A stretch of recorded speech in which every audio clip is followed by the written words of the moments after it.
All right. Welcome everybody to Financial Church. It's Julian Gordon here. Happy to have you on this Sunday. Please confirm that you can see me and hear me. Please confirm that you can see me and hear me. Oh man, hope you've had a great weekend. And let me just get folks on Instagram set up so that they can join us in here. What's going on, everybody? Hey, everybody, what's going on? Welcome to Financial Church. Cool. Good. You can see me and hear me? Good. All right. We'll get started in just a second. If you're on Instagram, I encourage you to come join us at Julian Gordon /TFC. That's Julian Gordon /TFC. I'll post it in chat for you real quick. That is www.juliangordon /TFC so that you can see the slides that I'm teaching from. So this will give you the link to join us in Zoom. Okay, if you're on Instagram, go ahead and join us in Zoom. I think you'll have a richer experience of this space that we are about to get in. This is the third part of our series called Unsecure the Bag. Unsecure the baggage, actually. Let me be clear about that. Unsecure the baggage. And I'm so happy to teach it. We've had a great time thus far and a lot of aha moments and breakthroughs. And so I'm excited to close us out here today on this particular teaching. Here we call them teachings. What do we mean by teachings? It means that as teachings, we are a combination of teaching and preaching. We don't just want to leave you on some spiritual high, okay? We want to give you something tangible that you can do in your life to move forward and actually apply these teachings to your life. So happy to have you here. Again, when you think about preaching is typically, if you look at the cross, preaching is to get you from here to here, from your lower base self to our highest self, which is Christ consciousness. And then this part going across is actual earth, right? So this is earth, okay? On earth as it is in heaven. When those two things are aligned, we're experiencing the kingdom of heaven, okay? So let me repeat that real quick, okay? This is earth right here, the horizontal, right? The horizon, right? Our eyes, they're across, they're horizontal. That is our experience of earth, right? And then we have the lateral. I think lateral is the right word. And this is us ascending to heaven. We don't want descendants, we want ascendants, right? We don't want descendants, we want ascendants, okay? So my daughter is an ascendant. She is going to do greater things than me. That's what Jesus said, right? Said, you will do even greater things than these. We want to ascend. Are y'all with me? Y'all catching that? I'm dropping some stuff on y'all. We ain't even started yet. Y'all with me? Okay, so that's what the cross really is and what it represents. That's the symbolism. And we know that the Bible is full of allegory, if not the whole thing being allegory. All right. So let me share my screen with you so we can get to the real teaching, because I you know me, y'all. I could go off. All right. So cool. Again, if you're on Instagram, you want to go to juliangordon.com /TFC for the Financial Church to watch us live here in Zoom, to be able to see all the slides that I'm teaching from today. So again, welcome everybody. This is October 4th, and this is our third part of a series, Unsecure the Baggage, on how to release financial shame and forgive yourself for debt. In the first two parts of the series, we covered things like pick up your math and walk, right? Pick up your math and walk. And play on the pick up your mat and walk scripture and story, and we delved into that. And we're going to go in a little bit more in terms of how to actually forgive yourself and release any financial shame that you have so that you can move forward, because shame, as we learned from Lot's wife, only keeps us in the past, right? When we become a pillar of salt, we literally mummify. We are physically here. Why is that doing that? 1 second, y'all. 1 second.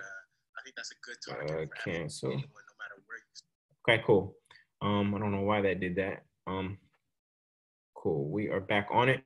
So again, Lot's wife, she turned into a pillar of salt, and a pillar of salt is really a representation of mummifying the body. So the body being in the present moment, but mentally, emotionally still stuck in the past. Okay. And when you are like that, you are basically a corpse. And this is what we can experience when we're daydreaming on our day job, right? You're physically located in one space in the present. You're physically located here, but your mind and your body and your spirit are actually attached to the past. And we want to, kingdom of heaven, as Jesus said, is here and now.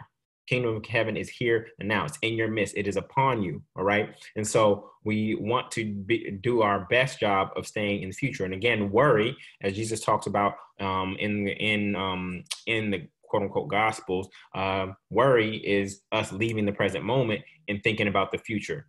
So worry is us being in the present moment, okay, physically being in the present moment, but our mind and our spirit worrying about something that is in the future, okay? So shame keeps us attached to the past, and worry keeps us in the future, and therefore we can never experience the kingdom because the kingdom of heaven is here and now, all right?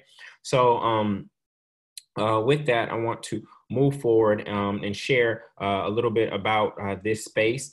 If you are new, please let me know in chat. If you are new, type new. This is your first time joining us, type new in chat. And if you are a vet, type vet.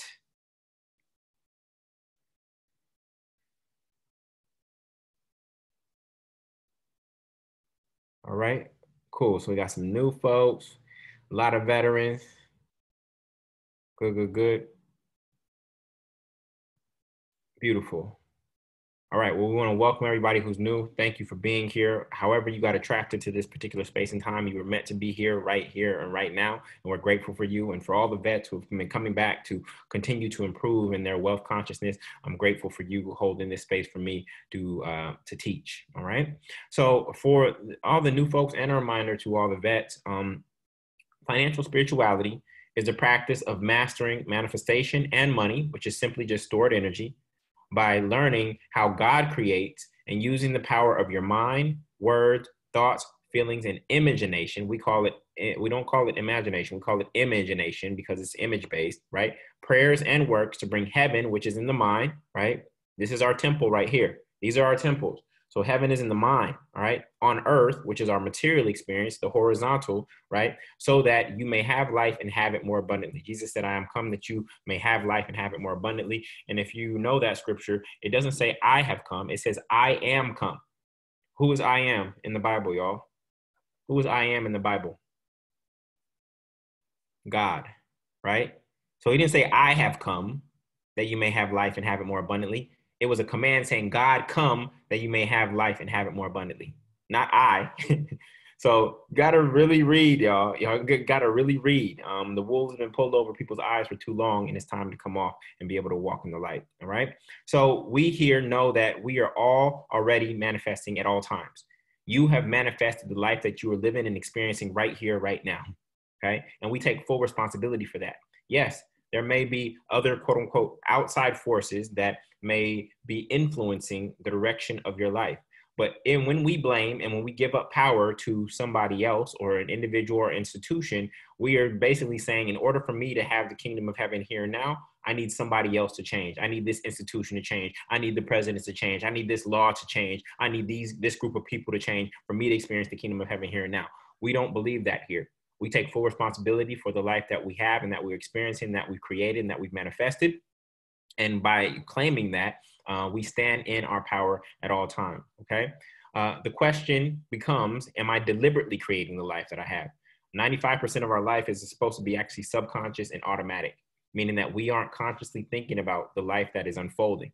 And this is how people wake up 20, 30, 40 years down the line and look back and say, have all these regrets because they were being guided by the subconscious, right? When the conscious mind actually has the executive power, even though the subconscious has the real horsepower. The subconscious mind processes 40 million bits of information per second. The conscious mind only processes 40 bits of information per second. So we want to align the conscious mind with the creator, right, which has executive power, just like the president has executive power, to command and use the subconscious mind as a servant, right? We do not want to serve the subconscious. We want to lead and guide the subconscious, because that's really where the horsepower is. The subconscious mind is what keeps you breathing at night when you're asleep. When the conscious mind is asleep, the subconscious mind keeps you breathing, it keeps your heart beating, and it tells you it's time to go to the bathroom in the middle of the night. The subconscious mind worked for you 24/7. It never forgets anything. It records everything that has happened in your life. And some things get repressed deep down inside, okay? And so we have to use the conscious mind, which is our access, which is the 10%, okay? So catch this. I got this from Bill Donahue, and he said that when we're tithing, the spiritual essence of tithing, right? The spiritual essence of tithing is tithing or giving up the 10%, which is the conscious mind, right, to God. Okay, so if our subconscious mind is the 90%, right, and the conscious mind is the 10%, when we are tithing of ourselves, not of money, okay, when we're tithing of ourselves, we are actually giving up the 10% here to God to serve the will, and that is where we derive our power. That is the spiritual idea of actually tithing, okay? So again, the question is, am I deliberately creating, right? And if I am I creating the experience of life on earth as it is in heaven that I actually desire, okay? This is what we ultimately want to do, and this is the practice of financial spirituality and what we work on here every single week. Now, of course, financial is in the name, and we talk a lot about money, but money, as we know it here, is simply stored energy, okay? We don't worship money, okay? Many people have come to a space in their life where they worship money. Okay, the problem is with materialism is that people have literally let this green piece of paper dictate the direction of their life and their decisions, where they work, right? How they serve on a daily basis, how they use their gifts, who they marry, where they live, what they eat, etc. Okay, and what we do is we tend to, especially here in America, we externalize our identity by how much money somebody appears to have. But the reality is that you matter, not the stuff that you have, okay? You matter, not the materials, okay? You matter, not the materials, okay? So money, as we understand it here, is simply just stored energy. It is useless unless you use it, okay? It is useless unless, you use it. We are meant to multiply it. As good stewards, our job is to transmute it into ideas, ideals, individuals, and institutions that we believe are doing good or God's work, and that we must be mindful not to ever let money become our God, okay? So that is how we relate to money here, and this is the practice. So the way I spend money, and actually I never spend money. We actually don't use that word here. I circulate money. I circulate money. And so I take money, I look at it, and I say, in God I trust, and I release it. Okay, money is not my God. I say, in God I trust, and I release it. And based on my internal rate of return, which is how quickly money circulates back to me, when I receive it back, right? I may not receive the same exact dollar bill, okay? When I receive it back, I say, in God I trust it. So I take this stored energy, I put it into ideals, ideas, individuals, and institutions that I believe in. I let it circulate, and based on my magnetism, based on my attraction, okay, I'm not talking physical attraction, I'm talking frequency, I'm talking currency, I'm talking vibration, that money comes back to me tenfold, hundredfold, etc. And I can say, in God, I trust it because I released it. I did not hoard it. I did not hold on to it, okay? Money is not something that is meant to be saved, okay? Whoever shall save his life shall lose it, and whoever shall lose his life for my sake shall save it, okay? So we have to change our relationship to money. Here, one of my core beliefs is that the Bible is one of the richest books ever to be written, okay? Now, whether you perceive it as fact or fiction is besides the point. The Matrix is fiction, but it has changed people's life. The Bible could be fiction, could be fact. There's some people who say the Old Testament is fact. There's some people who say this or that. Well, go find me the gravesite of one character in the Bible. Go find me the gravesite of one character in the Bible. Are people hearing me clearly? You're getting a bleed through in the video. Carmelita's hearing me. Frenchie's hearing me. Esther's hearing me. So some folks, I don't know what's going on for the other folks, okay? So again, can anybody point to a gravesite of any character in the Bible? Not one. And you know what's interesting? That in the Bible, they draw the lineage of Jesus all the way back to David, the line of David, all the way back to Moses, Abraham, etc., right? All the way back to Adam. They can draw in the Bible, I forgot which book it is, where they lay out the lineage, okay? All the way backwards to Adam. But how is it that nobody's drawn the lineage forward since then? Where are Jesus's brothers? Why is nobody claiming Jesus's bloodline? So you telling me you were Ancestor.com before it was here, and you can trace Jesus all the way back to Adam, but nobody can trace Jesus forward? You could trace it back 3,000 years from year zero, right? But you can't trace it forward? Come on, y'all.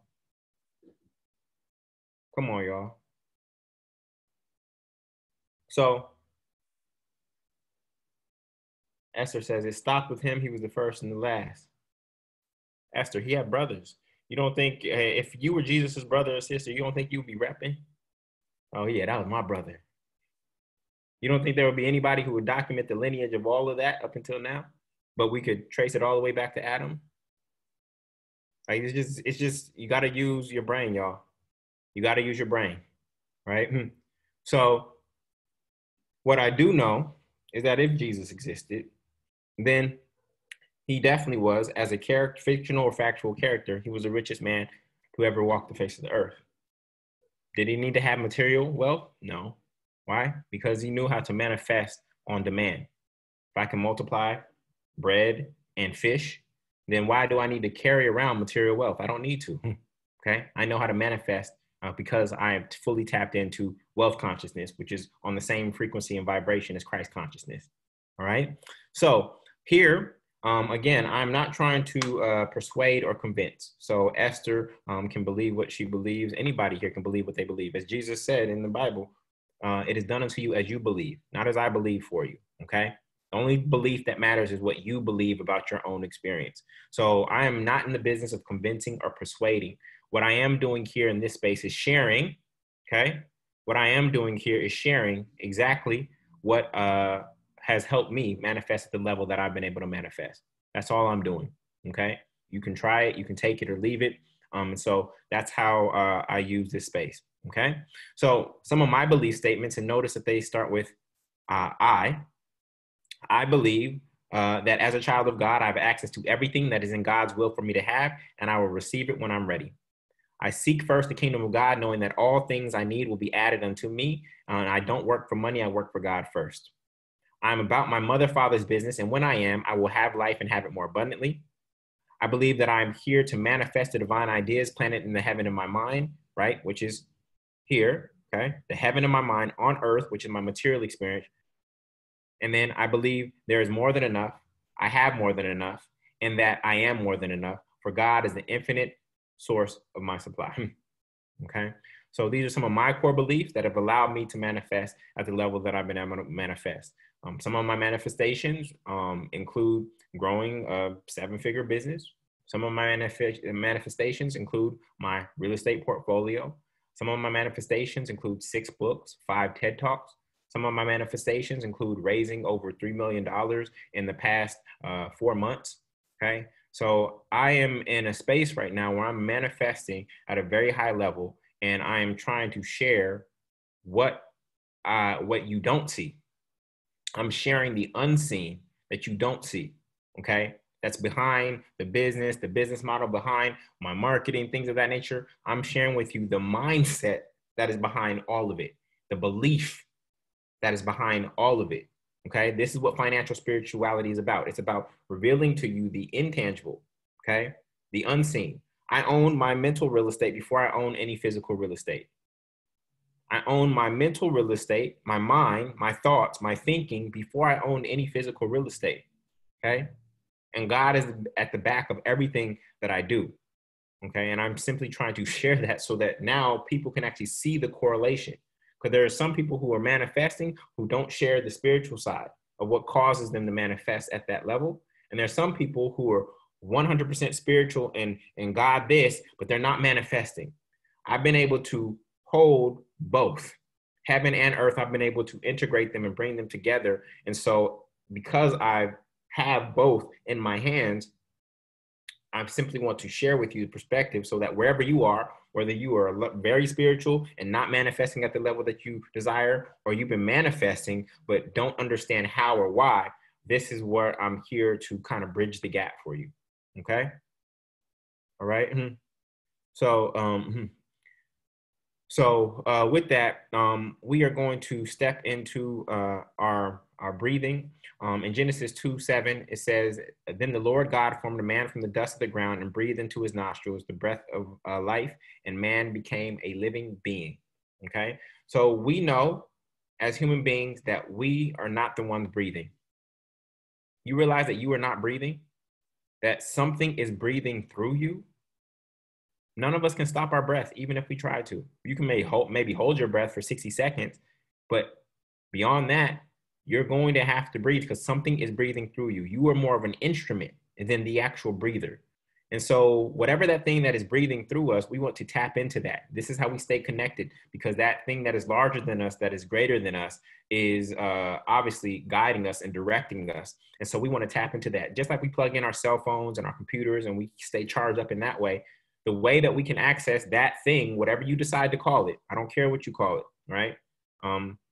Whatever you decide to call it, the way to access it at any time, any place, is to simply reconnect with your breathing. It is to reconnect with your breathing. So here we take 30 seconds before we start to actually tap into our breathing. I'm going to give you 30 seconds to tap in however you decide to. You may like to do headstands. You may like to run in place.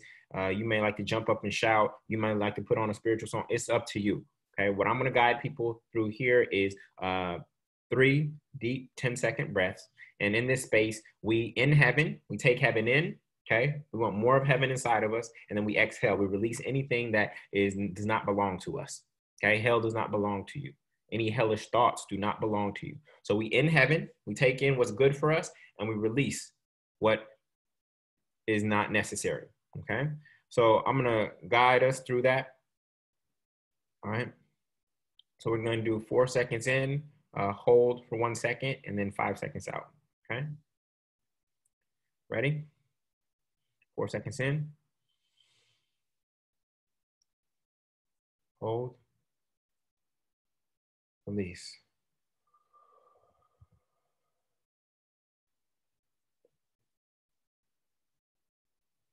I want you to find wherever stress is in your body. Stress usually means there's not enough oxygen going to that place. And I want you to breathe to that space in your body, wherever that stress might be residing. 4 seconds in. Hold it there. Release.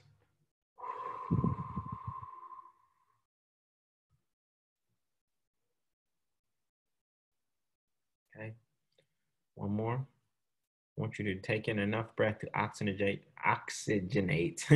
the entire body, every single cell. I want you to breathe oxygen into it. Ready? Hold. Release.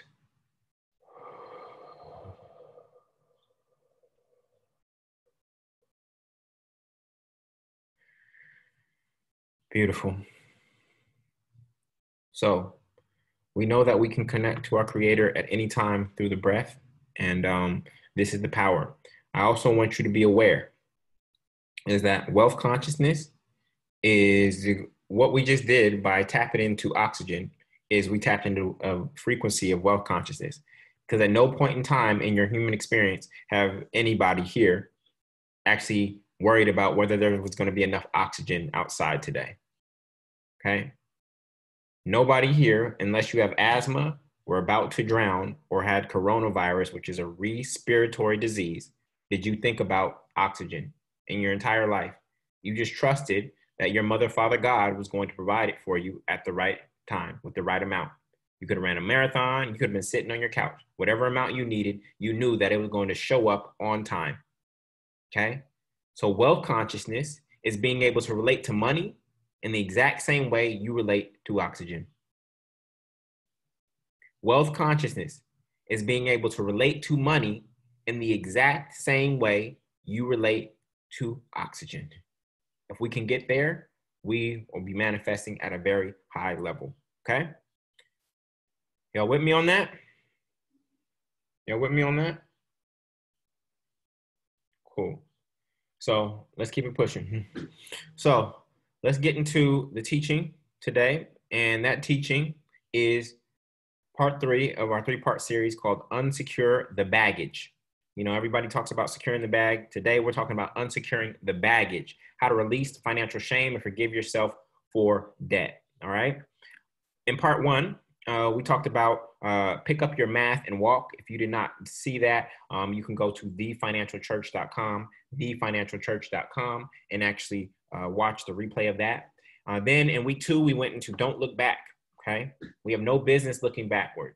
There's a reason why our rear view mirror in our car is a lot smaller than the windshield, because we aren't meant to look backward except for occasionally, okay? And then today we're going to talk about forgive us our debts, which is language directly from the Lord's Prayer. Sometimes people say forgive us our sins, but it also says forgive us our debts, okay? And so we're going to go into that today. Quick recap of some of the core principles of this teaching. Again, we hear this language on the internet, Instagram, etc. Secure the bag. Oh yeah, go secure the bag. All right. And we are changing that language to unsecure the baggage, because it is very hard to secure the bag if you have not unsecured the baggage. Many of you have your hands full right now because you're holding on to baggage from the past, and it is not freeing you up to actually move forward into the future. Right. We've been referencing Erykah Badu's Bag Lady. She says, bag lady, you gonna hurt your back. I'm not singing today, y'all. Bag lady, you gonna hurt your back. Dragging all them bags like that. Guess nobody ever told you. All you must hold on to is you. One day, all them bags gonna get in your way. One day, all them bags gonna get in your way. I said, one day, all them bags gonna get on your way. One day, all them bags gonna get in your way. So you better pack light, okay? Pack light, all right? Pack light. And that's actually a double play on words, because she's not just talking about packing light from a pound standpoint. She's talking about keeping light within you. Keeping light within you. Oh, you don't think these musicians are word magicians? Come on, y'all. Pack light. Come on. She could have used a lot of different words. She said, pack light. There you go. I sung today, y'all. I sung today. All right. So cool. So I'm going to bypass some of the things that we've covered in the past 2 weeks, but I will say this. Einstein said we cannot solve our problems with the same thinking we use to create them. We cannot solve our problems with the same thinking that we use to create them. So some of us who are experiencing financial problems right here and right now, you're trying to solve it at a financial level. Okay, you're trying to coupon cut, you're trying to do wholesaling, you're trying to do day trading and stock options, you're trying to budget, you are trying to do zero balance budgeting, etc. You're trying to solve your financial problems at a financial level. That is not how you solve problems in this particular world that we are in. This is why Einstein was such a genius. If we are going to solve physical problems, we first have to solve the emotional problems, okay? And if we want to solve emotional problems, we actually have to get in full control over our conscious mind mentally. And if we want to solve mental problems are solved spiritually.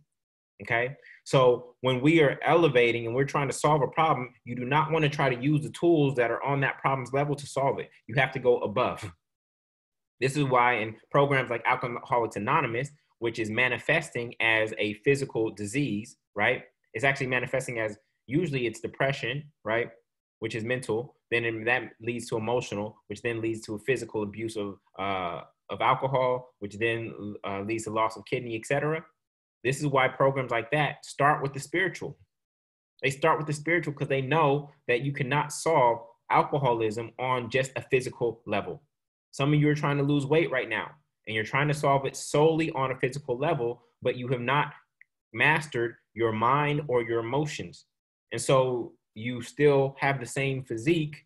And I'm not saying that you need a physique that's looking like some IG model. That's not what I'm talking about. I'm talking about just health. I don't care what the body shape is. Are you healthy? Because there are a lot of people who have certain body shapes, but they're not healthy. Okay. A lot of it is just external facing facade while the inside is not truly healthy. Like for me, lifting weights just to lift weights, right, without actually doing any aerobic exercise, that can just be facetious, okay? You're doing it for the outside appearance, but it's actually not gaining or benefiting you any as much as it could be in terms of health, right? So we want to solve financial problems from a spiritual level. That's why financial spirituality is here. Now, when we talk about the emotional causes of debt, okay, we need to be clear on what they are, right? Again, you can have all the budgeting tools, you can have all these financial courses, etc. But if you have not solved the emotional, then you'll find yourself in the same situation, spinning your wheels. So the 6 emotional causes of debt: uncontrolled desires, okay? All of these are within, okay? Uncontrolled desires. Your eyes are bigger than your work ethic. Your eyes, they say your eyes are bigger than your stomach. No, your eyes are bigger than your work ethic, okay? Then impatience. You simply can't wait. You have to have it now. You haven't mastered how to control yourself and your desires. Comparison. Looking outward, trying to keep up with others, feeling behind within, and therefore making precarious financial decisions to make it appear like you are on somebody else's level. Laziness. Simply unwilling to do the work. Your mind and your emotions having more control over you than your body. You are allowing your flesh to lead you, which the flesh and the body probably just wants to be still naturally, doesn't want to do anything, okay? Instead of you actually commanding the body, right? You want to command the body. You don't want to let the body command you, okay? We are here to use this body. This body temple is a beautiful thing, but we are here to use it, okay? We are here to be masters over it. It is meant to serve us, okay? And then once we're done here as spirits, then this body is no longer of use to us and it moves on. Then financial illiteracy, misunderstanding what money is and how it works. And then low self-esteem. Low self-esteem tends to lead to consumerism, all right? So these are the 6 emotional causes of debt, and this is what we're trying to shake. Now, Matthew 6:9-13 says, so then this is how you should pray: Our Father in heaven, hallowed be your name, your kingdom come, your will be done on earth as it is in heaven, okay? Earth is what, y'all? What experience is earth? What experience is earth? What does this mean? On earth, which is our material experience, right? Physical, tangible, table, hand, food, etc., right? And then heaven is our what experience? Heaven is earth is our material experience. Heaven is our mental experience, okay? This is why you can see people have all the material wealth, but still be in hell mentally. So we're trying to align those two, which is what the cross is really about. Earth being the horizontal, okay? This is our earthly experience. And then the integration is when we're able to align our heavenly experience, okay? We are here to ascend. Over and over, as we discussed last week, we saw Jesus, oftentimes when you see Jesus speak, it's about going up, up, up. That is what this is. It's going up, okay? And we're trying to integrate that with this earthly experience that we're having, which is horizontal, all right? So give us this day our daily bread. Oftentimes we call money bread, right? And forgive us our debts as we forgive our debtors. So again, there's this notion that quote unquote Jesus was the only one who was able to forgive sins. But here in the Lord's Prayer, he literally starts off the prayer with what word does he start off the prayer with, y'all? What word does he start off the prayer with? Did he say my Father? Did he say my Father? He said no, our Father. Our Father. And he also said that we will do even greater things than he, because he's our older brother, our older sibling. And as an older sibling, I wanted my little brothers to do better than me, okay? So this is our Father. John wrote Jesus was the only begotten son. John wrote that later, after the other gospels. John wrote that. Jesus never said that about himself. He said our Father. So for those of you who are quote unquote Christians or Jesus followers, I'm just asking you to investigate. I'm not telling you what the truth is. I'm just asking you to investigate what Jesus said. And according to the Lord's Prayer, it says our Father, not I'm the only begotten son, my Father. No, that's not what it says. And then it also says something very powerful, which is forgive us our debts as we forgive those our debtors. Or forgive us our sins as we forgive those who sin against us. So what this is saying is that, guess what? We have the power to forgive sins. It literally says right here that we have the power to forgive sins, not just Jesus. He said it. He said it.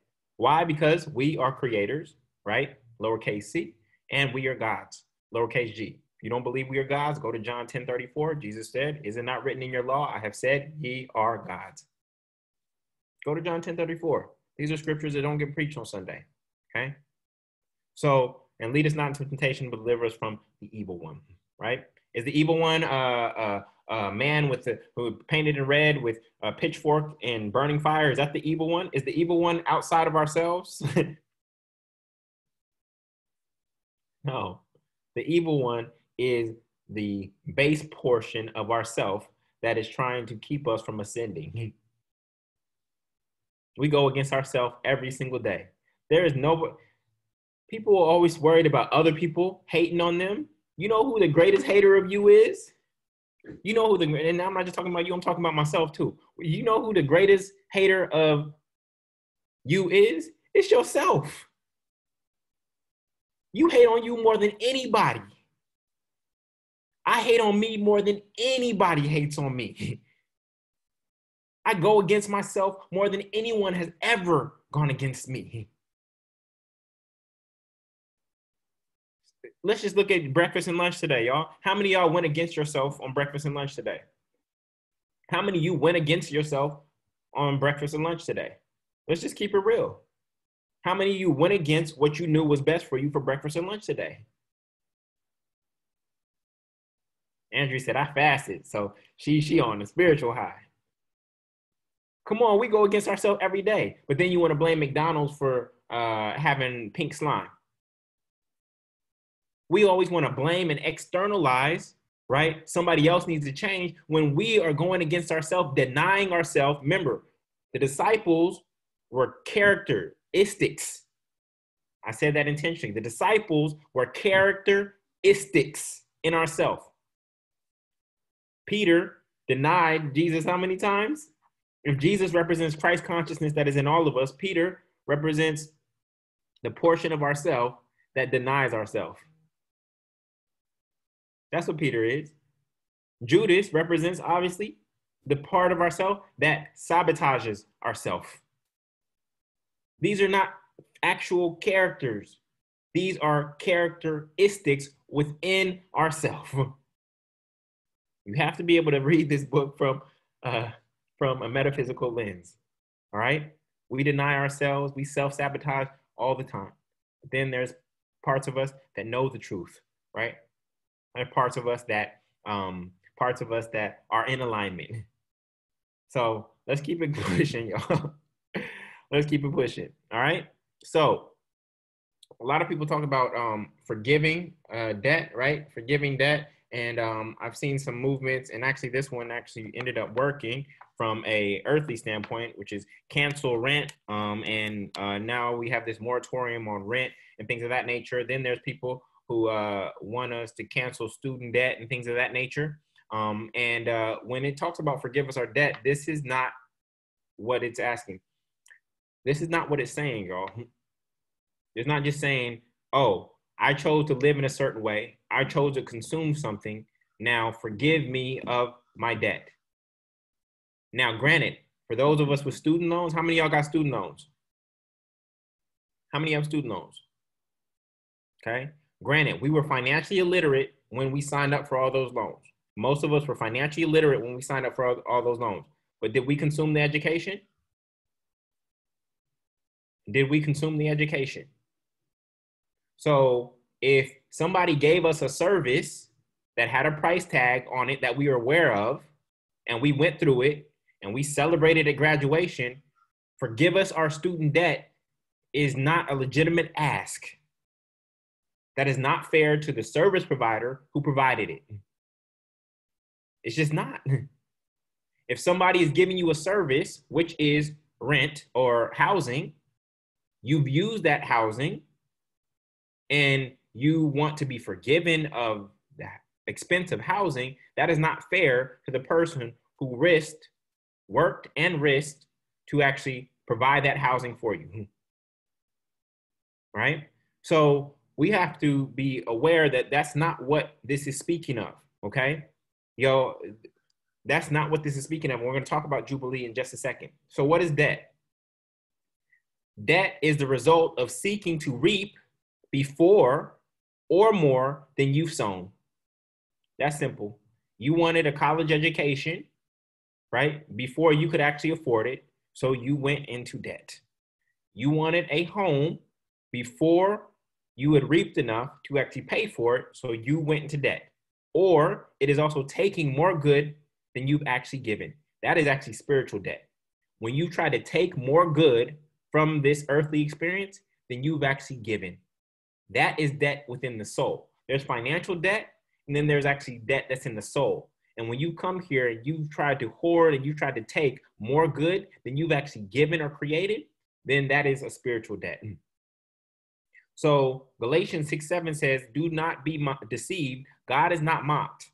For whatever man sows, he will also reap. What this is saying is that you cannot break the law of giving and receiving. This law cannot be broken, y'all. Okay? You can try to manipulate it in every which way that you want to, but you cannot break this law of giving and receiving. So this is not what is being talked about. Why? Because it violates universal law. And laws, universal laws, they do not change. The law of gravity, unless we leave this atmosphere, the law of gravity does not change. Here on earth, the law of gravity will be the same applied to every single human being, okay? So just for giving these kind of debts like student loans, rents, mortgages, things of that nature, that violates universal law because it allows one to reap off what another person sowed. It is allowing someone else to reap off of what another person sowed, okay? So we know that God is just. We know that there's perfect order and balance. And so this breaks the balance. This breaks the balance, all right? So Leviticus, this is where we talk about Jubilee. Leviticus 25, it says, if a foreigner residing among you becomes rich and any of your fellow Israelites become poor and sell themselves to the foreigner or to a member of the foreigner's clan, they retain the right of redemption after they have sold themselves. One of their relatives may redeem them. An uncle or cousin or blood relative in their clan may redeem them. Or if they prosper, they may redeem themselves. Listen to this, y'all. What is this? Let me explain this. Who sells themselves, y'all? In modern day, who sells themselves? In modern day, who sells themselves?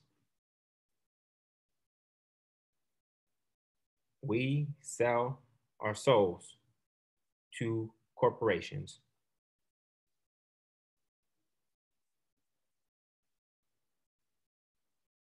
Somebody said prostitutes. Prostitutes, they sell themselves for money. They sell their body for money. What's the difference between a prostitute and an employee, y'all? What's the difference between a prostitute and an employee on the corporate plantation? Just tell me. In fact, a prostitute, if the sex is good, probably gets a little something out of it. An employee gets nothing out of it from an emotional standpoint. A prostitute may actually be better off than an employee whose soul is dying day by day. I'm not saying that every corporate job is bad. That's not what I'm saying. But there are many of us who are in jobs that we know are not in alignment with the will, not in alignment with our purpose. Okay? So we sell ourselves. And here, why you are all here? You are the family member. One of their relatives may redeem them. You are or they can redeem themselves. One, I'm trying to get you to redeem yourself, to buy your way out of that situation. And once you do, then you go redeem your family members. This is why it is important for you to elevate in wealth consciousness if you and your family are still in poverty consciousness. We need to get you to a space where you can redeem yourself, extract yourself from the grips of the court. What do they call it? The golden handcuffs, right? where you can actually be free to do the will of the Mother, Father, God, and then you can go redeem your family members. This is why you are here and learning this. This is not just for yourself, okay? Even if someone is not redeemed in any of these ways, they are and their children are to be released in the year of Jubilee. For the Israelites belong to me as a servant. The Israelites are who? Is as in Isis, Ra as in the sun god, El as another name for God. Israel, Isis, Ra, El. Who are the Israelites? They're not who've been parading around as the Israelites all this time. The Israelites are those of you who are here. Israelites weren't white, y'all. Jews weren't white. This is why they call themselves Jewish, because they are like Jews. They're acting like Jews. When an adult is acting like a child, what do you call it? You call that adult childish. So when somebody's acting like a Jew, then you call them Jewish. There were no white people ever enslaved in Egypt. There were no white people ever enslaved in Egypt. There has not been one point in history where people of color have enslaved anybody of lighter complexion. There has never been a point in history where people of color have enslaved a people of lighter complexion. Never, ever, ever. There's no artifactual evidence that there was any other enslaved tribe in Egypt at all. And Egypt was one of the best places of documenting history. It's not, yes, Andrea said it, it's not in our spirit to oppress other people. And this is what our white brothers and sisters fear, is that we will do when we come into power, as we will, because it's just going to happen. They fear that we're going to do to them what they did to us, but it's not in our spirit and our nature to do that. How many of you saw the Jane Elliott brown eye, blue eye experiment? Okay. In the brown eye, blue eye experiment, Jane Elliott, she took like some third graders in like Wisconsin or something like that. And she decided to test out racism. And the way she did it, she said the kids with blue eyes, she started a distinction between kids with blue eyes and the kids with brown eyes. She said the kids with blue eyes, you were better in that you get to go to recess and lunch first, okay? And just that distinction amongst a group of white kids only, just that distinction evoked power and hierarchy in the kids with blue eyes, and they started mistreating the kids with brown eyes. And then I think the next day she said, oops, I made a mistake. It was actually the brown eye kids who were better and got to go to lunch and recess first. And guess what? The brown eye kids, after being treated that way by the blue eye kids, they didn't have the heart to treat the blue eye kids the same way that they treated them. We as brown people, it's not in our nature to oppress other people. Do we have some family battles? Yeah.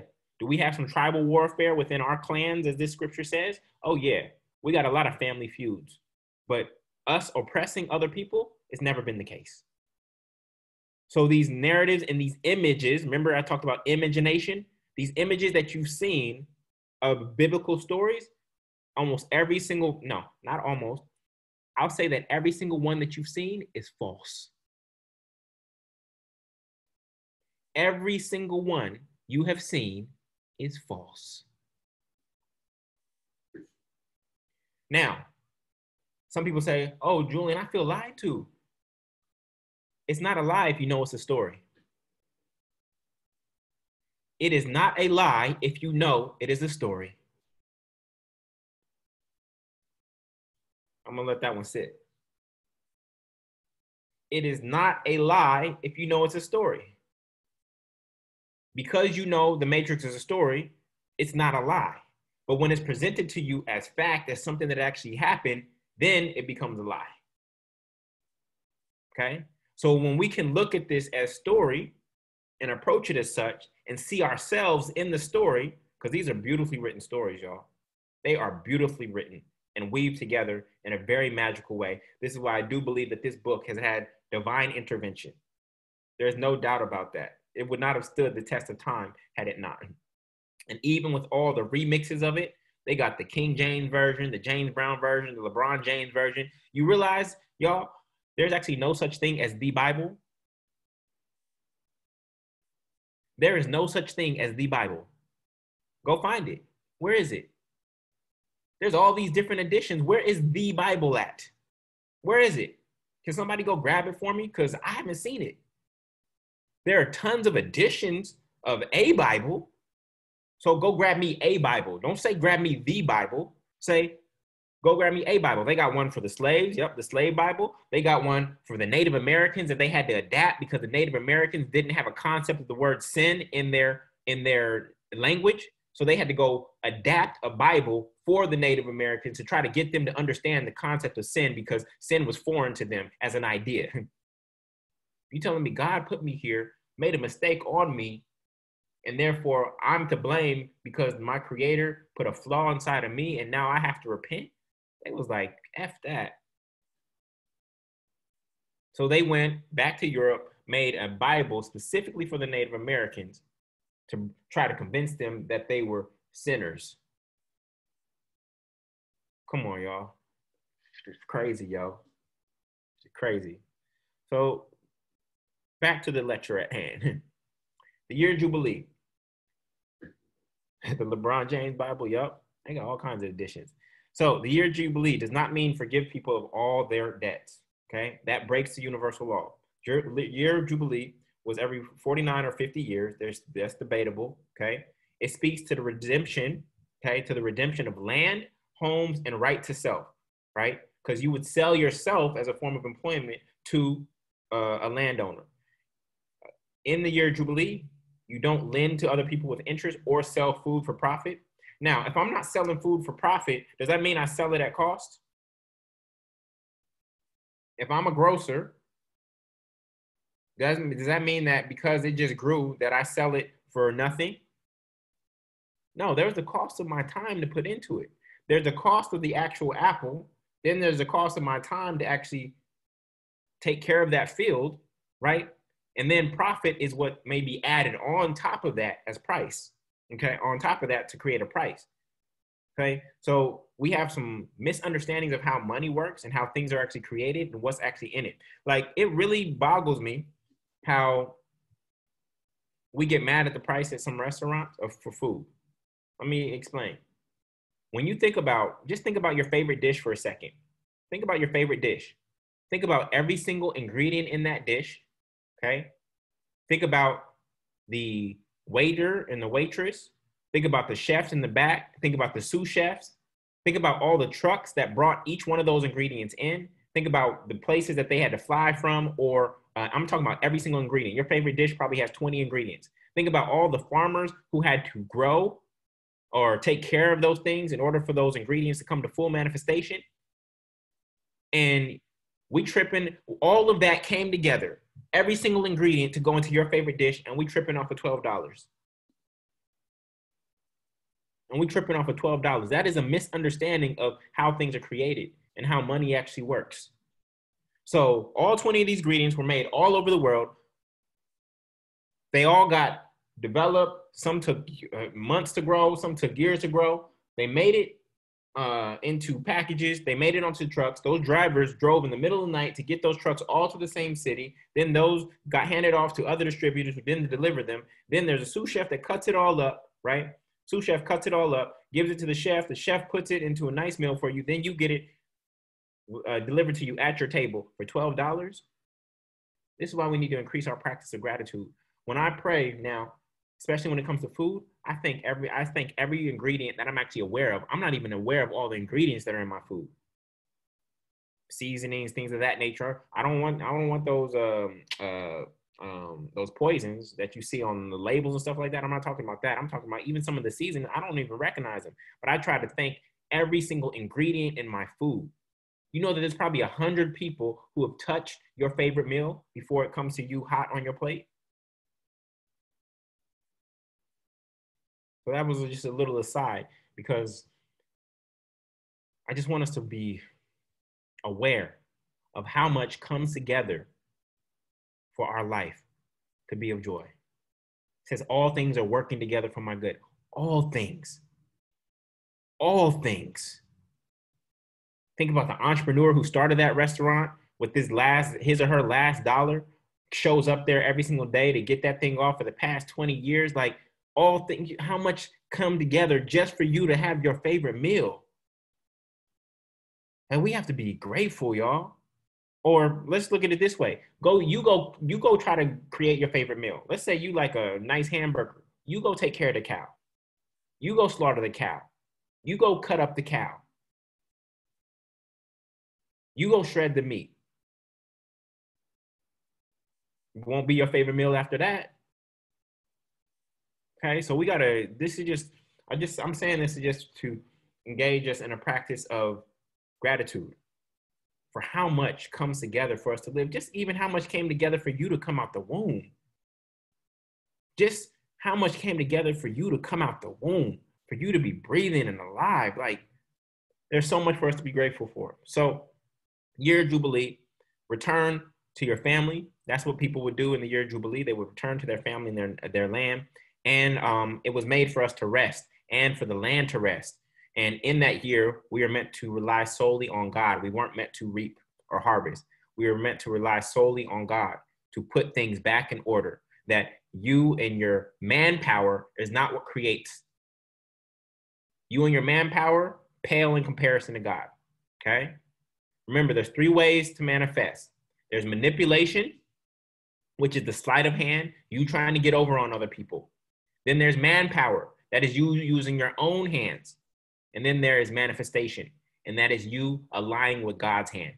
If I'm going to row a boat across the Pacific Ocean to Asia, what would I be better off relying on? Manpower or manifestation? Which would I be better off relying on? These little scrawny arms rowing me all across that ocean, or tapping into the wind provided by God? If I can align with the wind, I will barely have to use my muscles to get to the other side. So this is the power of manifestation versus relying on manpower. Some of you been taught, oh, I'm a person of color. I got to work twice as hard as other people, this and that. One, stop comparing yourself to other people.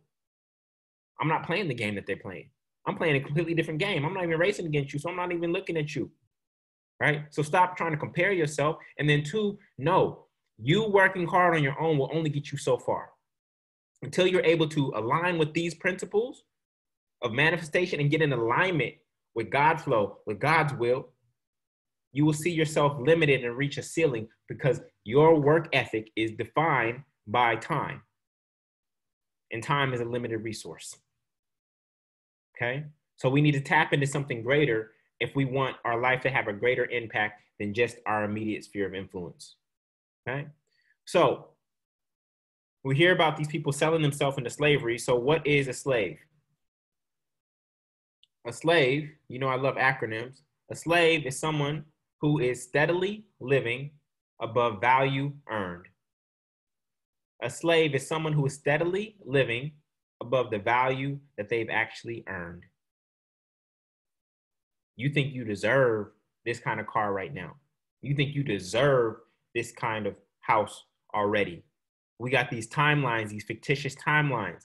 Oh, I want to have this much money by this time. I want to have this kind of house by this time. I want to have this many kids by this time. I want to be married by this kind of time. I want to have this kind of car by this time. I want to retire by this kind of time.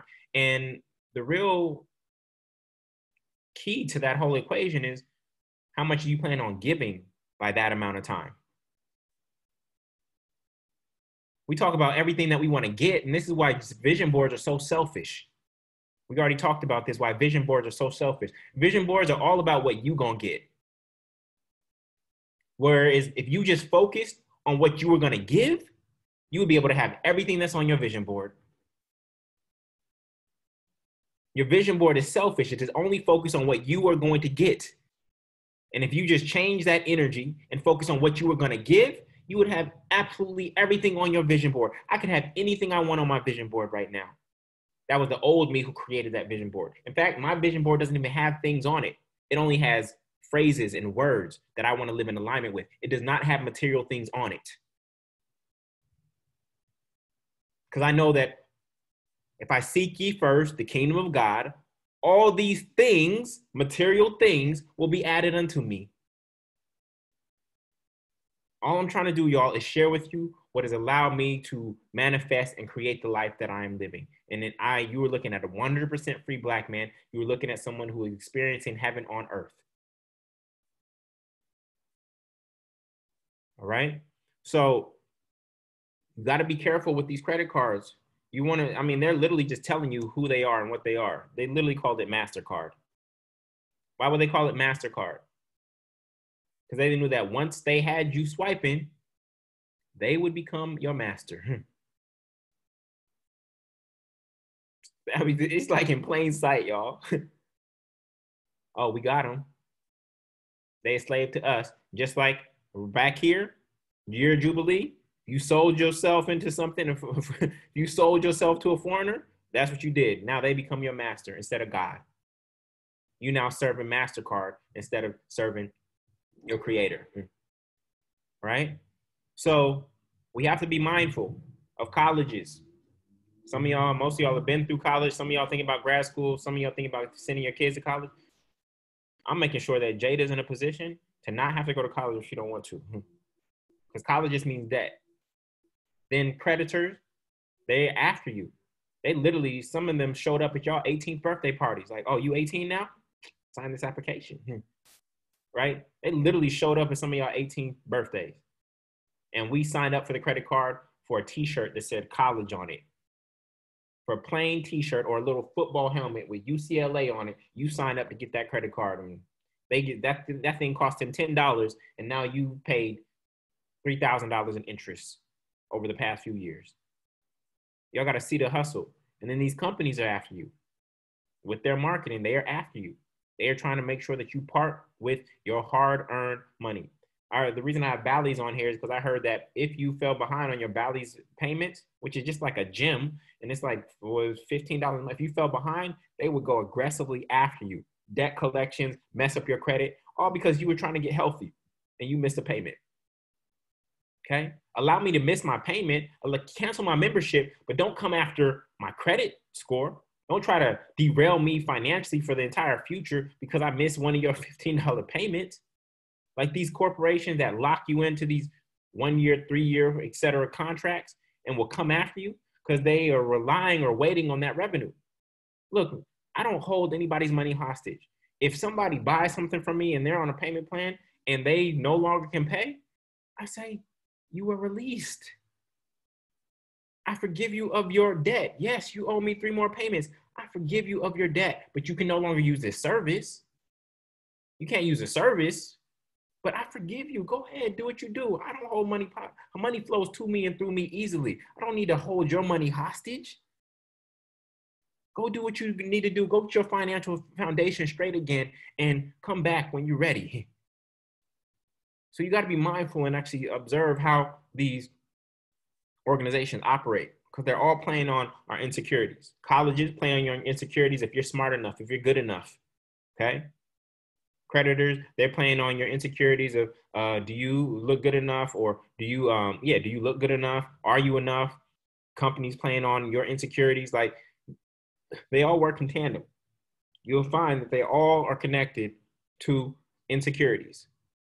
Like Lululemon.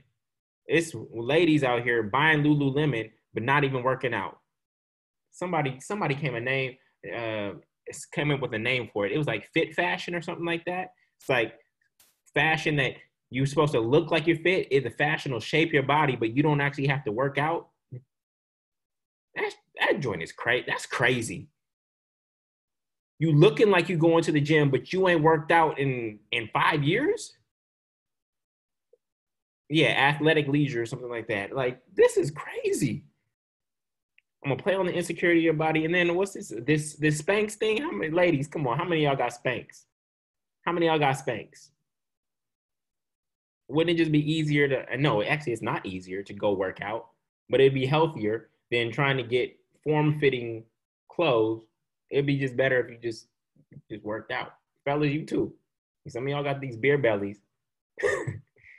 All right. So you see how they playing on our insecurities, right? So y'all got to be mindful. And then these dang timelines, y'all. These dang timelines.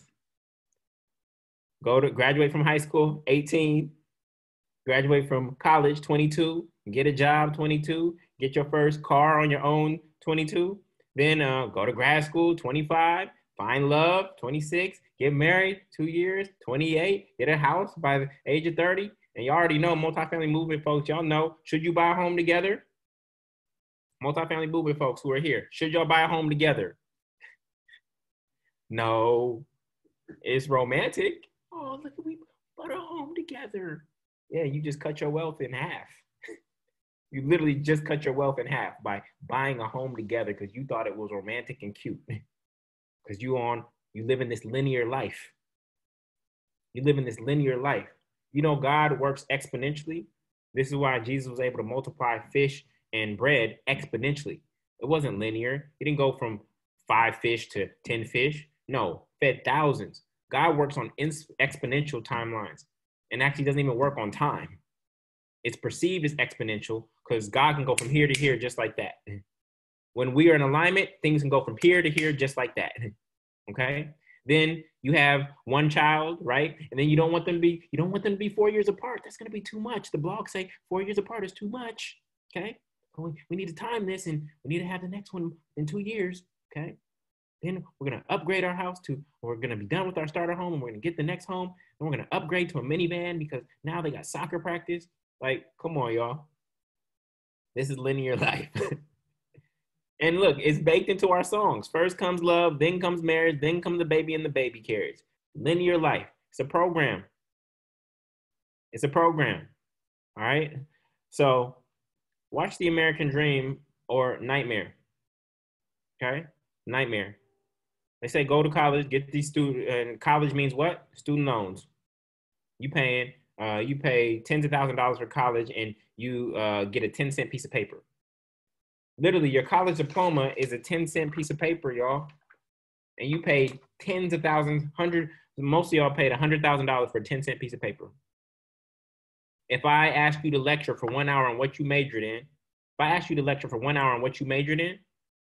at graduation, most of y'all couldn't have done it because you crammed for the exam and the moment the exam was done, if graduation was 4 days later, you wouldn't be able to lecture on it.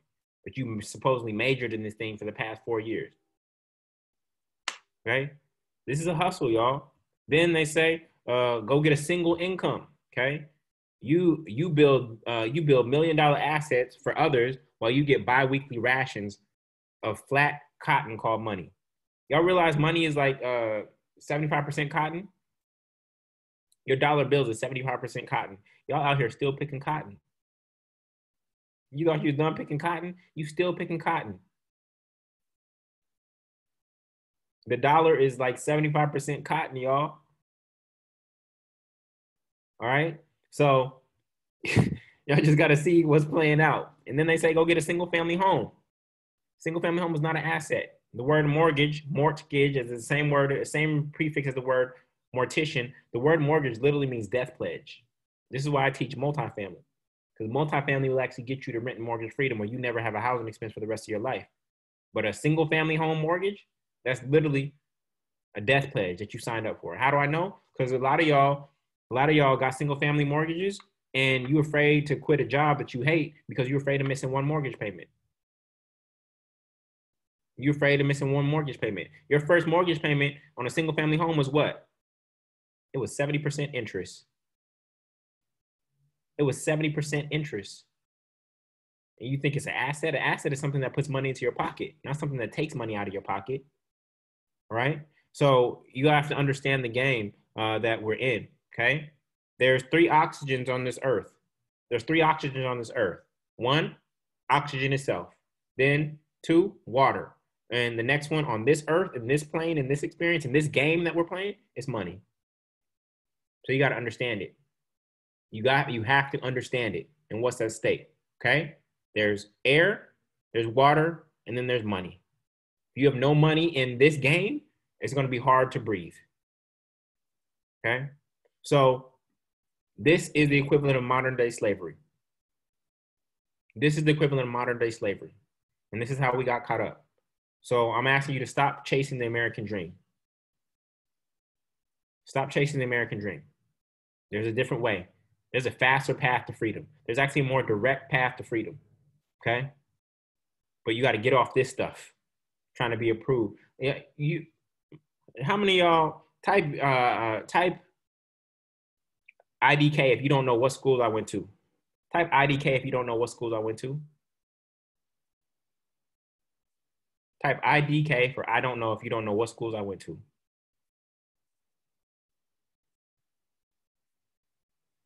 You notice I don't lead with my schools.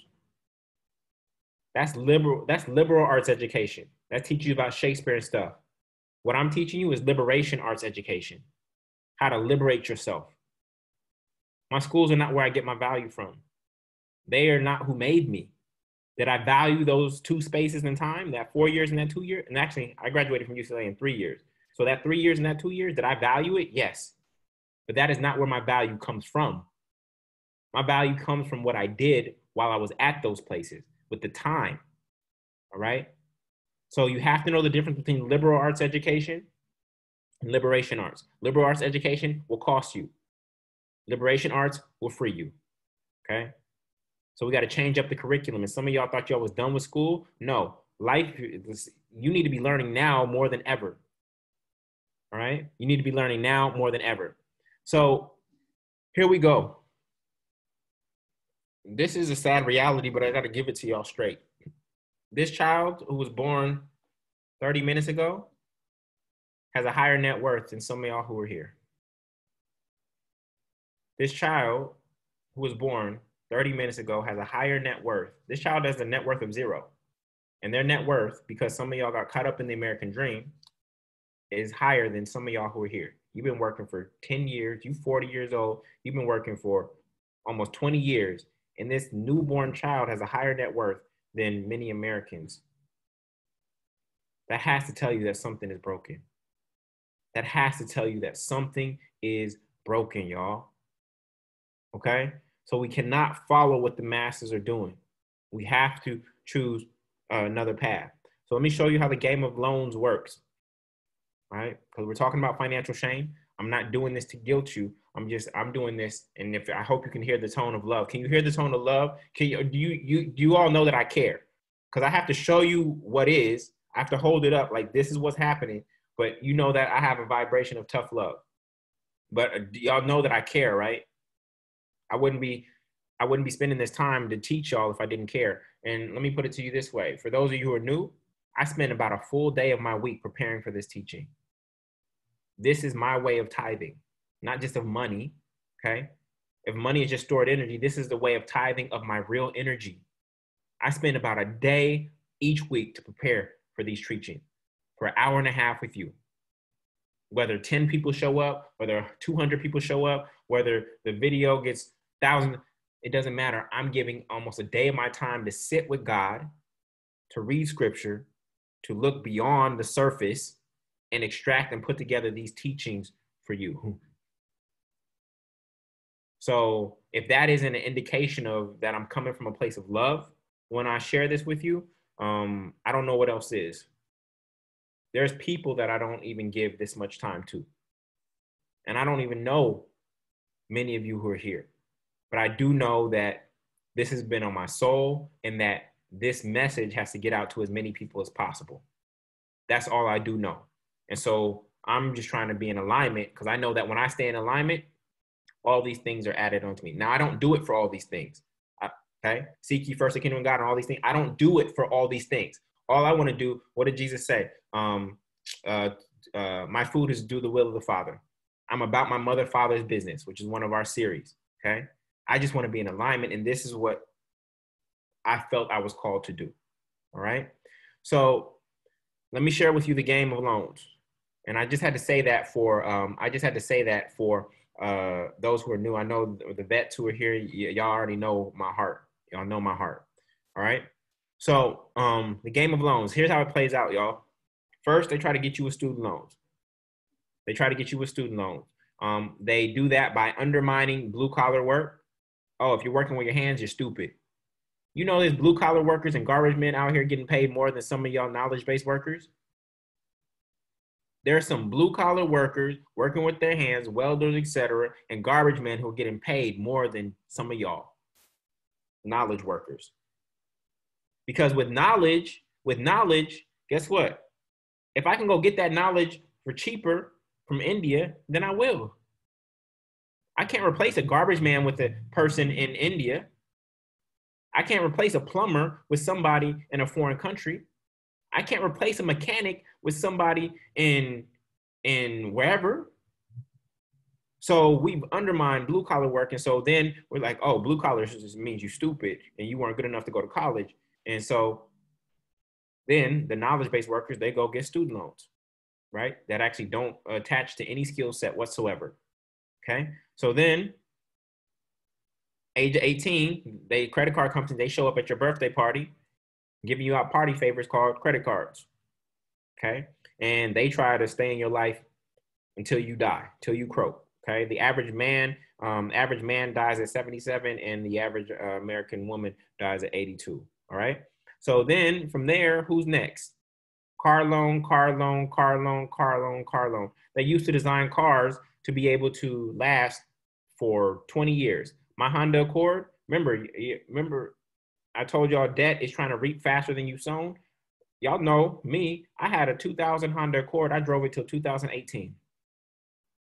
Y'all were driving nicer cars than me, but your balance sheet didn't look like mine. I had 10 doors in terms of 10 apartment units before I had a new 4-door car. I had 10 apartment doors paying me before I had, in fact, those 10 apartment doors paid for the 4-door car. All right. So they design cars now to only last a certain amount of time. Right. And so you end up car loan. Then they try to keep you on that. Okay. And then your child turns 18. And what do they say is a good gift for a parent to give to their child? A car. That's the high school graduation gift. Just like they try to brand the wedding ring as the gift that a man should give a woman, or however the relationship works. Now, car loan, right? Then from there, you got wedding. Okay, you got your wedding. I skipped the wedding. Okay, average American wedding, United States wedding, $30,000. I just saw this video. This man, he spent like I think he spent like $150,000 on just the engagement. Y'all seen that video? This dude spent $150,000 on just the engagement. So he definitely gonna have to spend. Doesn't have to, but probably gonna be compelled to spend at least $250,000 on the wedding. Right? So this is all trickery. You know, the fact that some people's weddings got canceled because of COVID was actually better for them as a family. Y'all realize that COVID saved people racks? Wasn't flying to Jamaica, didn't have to pay $150 per plate for people that they don't even like and know, right? People literally saving thousands, tens of thousands because of COVID. Okay. You got to ask your partner, you want a wedding ring or a key ring to a home? You want a wedding ring or a key ring to a home? Which one's going to be better for us as a family? Well, we can do either one. Here's the down payment, or you can have this ring. Which one you want? You got to really, we got to really stay laser focused. Let everybody else pursue that American dream and that fairy tale wedding and Cinderella story. Let everybody else pursue that. Let other cultures and other folks do that. That's not what we're doing over here. Okay? That's not what we're doing over here. All right? Then from there, you get a mortgage on a single family home. But guess what? They will come at you once you retire to try to help you get some income. They will start giving you a reverse mortgage. And the reverse mortgage means that you start losing your home day by day by day. And most single family buyers, they end up refining every 5 to 7 years. So they actually never, ever, ever, ever, ever own their home. So they just stay in perpetual debt. All right. So this is the game, and it doesn't end. Then public schools suck. So what do you got to do with your kids? You got to send them to private school. You got to send them to private school, right? So now you're sending them to private school, $20,000 a year times 12 years. That's $250,000 right there, right? And then guess who's getting old? Grandma. Grandma's getting old now. And so now you got to care for your parents. And if you ain't got the house for them to move in or the time, then you got to pay for care if they didn't get they didn't handle their money right. And that's where you learn how to handle your money. And then after that is you and your spouse's care. So this is the American dream, y'all. Welcome. Who wants to get on board? So I just had to make you fully aware of what we are dealing with and how we get into this space. So this is a young woman who did everything that she was supposed to do. She thought she was doing everything right, right? She's 26 years old. She got a $325,000 mortgage, school loans, $120K, credit cards, $3K. She's almost $500,000 in debt, and she did everything right. This is somebody who did everything right. This is the trickery, y'all. And I'll explain it to you how it works. Here's how we get trapped. Hey, financially illiterate 18-year-old, here's a 6-figure loan to go to college in hopes that you can get a job that was created by someone whose GPA was less than yours. Can I use that loan to buy my own company, build my own company? Nope, never. You can only use it for college. To celebrate your new job, you deserve a house. How about this one? You can afford it based on your salary. Granite countertops will look nice in this kitchen. Just sign here and you'll be a homeowner. Wink, wink. Why are they winking? Because you're not a homeowner just because HGTV says it. You're a home buyer. You don't own the home until the mortgage is actually paid off. So watch out for the trickery from these real estate agents trying to sell you based on your insecurities and your fairy tale stories, okay? Now, with taxes taking 30% of your salary, student loans taking 20% for the next 10 years, and a mortgage taking 30% for the next 30 years, you're stuck working at a job you realize you hated after 1 month of working there. Sincerely, modern day slavery.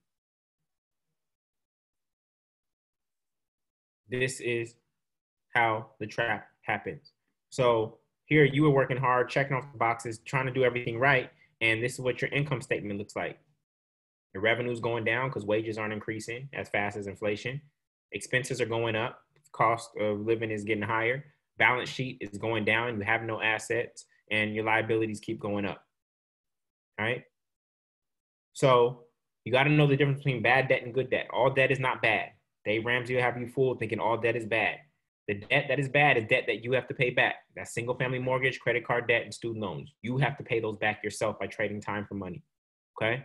But you can actually acquire good debt, which is you use debt to go buy an asset that will pay for the debt, okay? That will pay for the debt and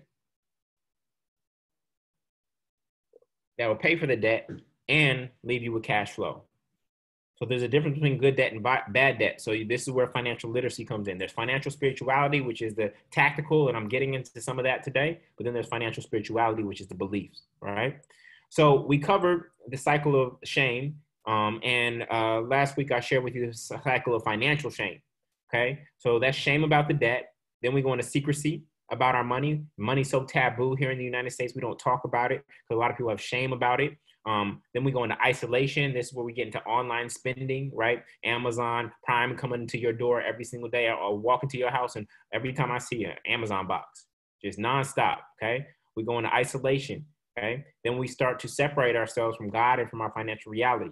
Like this month, we didn't do our monthly financial accounting because I wanted to complete this series, but a lot of people are scared to look at their balance sheet and their income statement, right? Because we want to separate from our financial reality and just hope that it will naturally fix itself by one day magically me getting a financial windfall or somehow me making more money, right?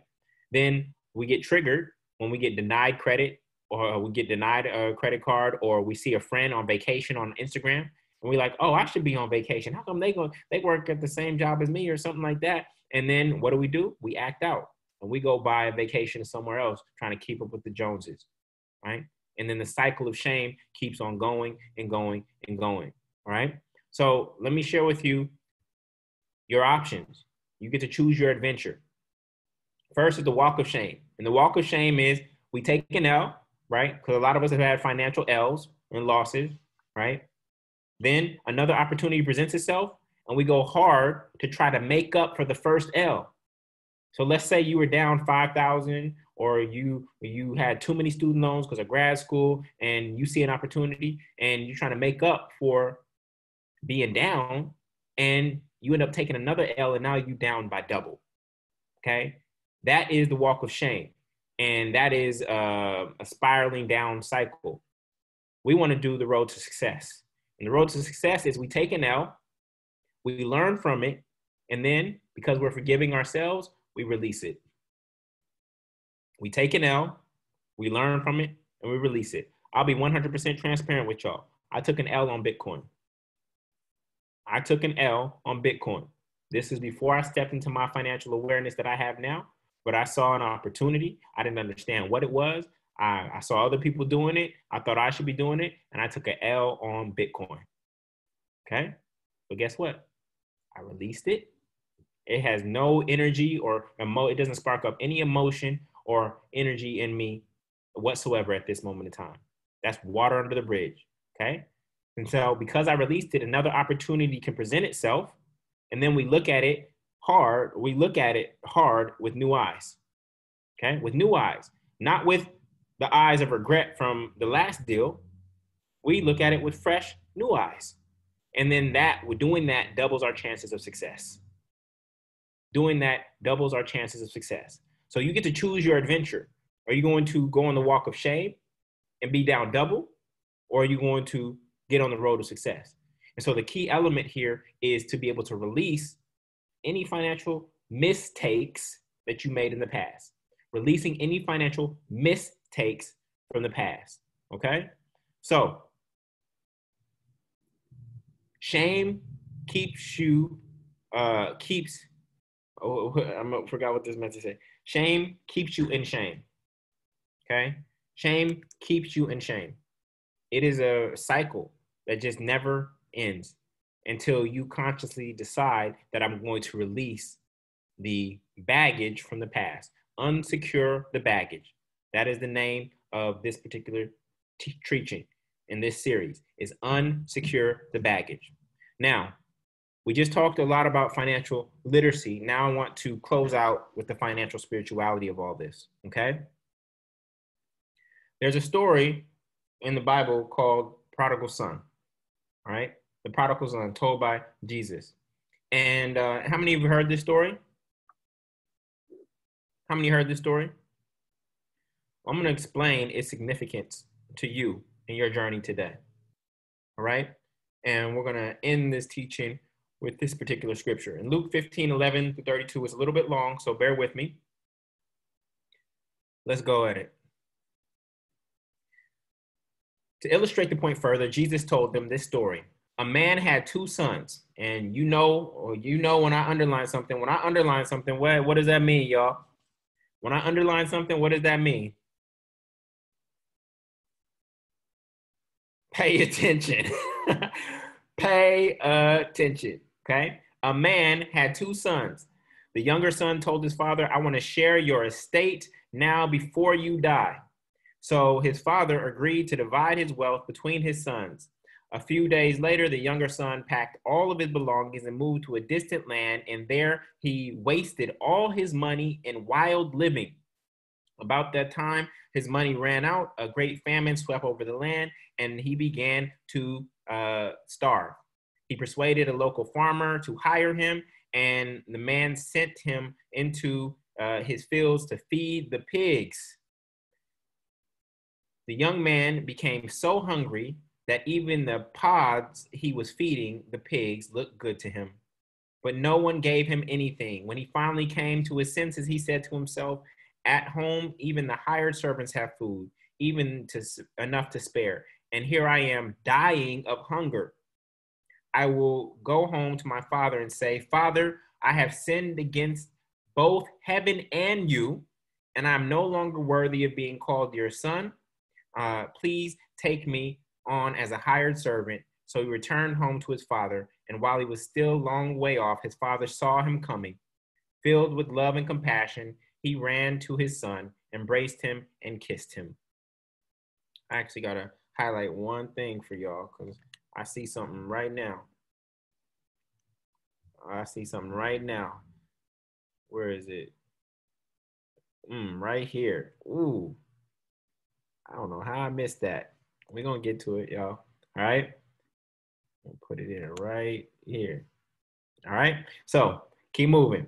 His son said to him, Father, I have sinned against both heaven and you, and I am no longer worthy of being called your son. But his father said to the servant, quick, bring the finest robe in the house and put it on him. Get a ring for his finger and sandals for his feet, and kill the calf we have been fattening.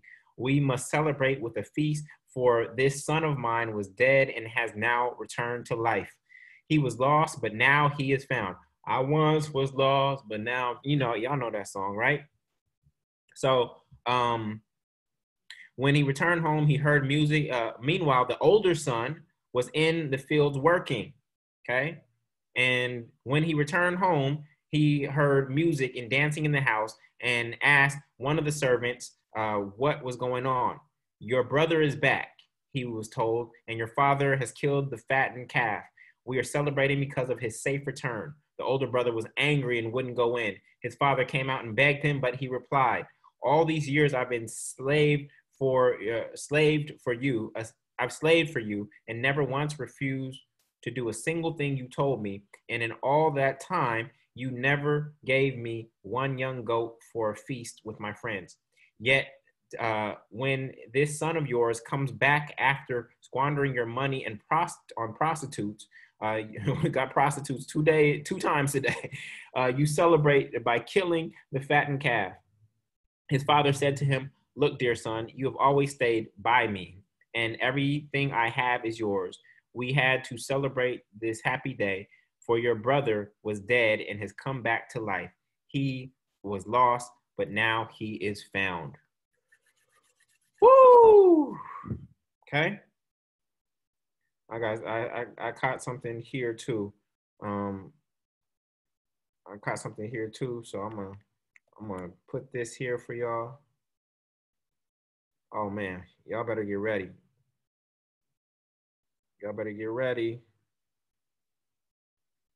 I think it's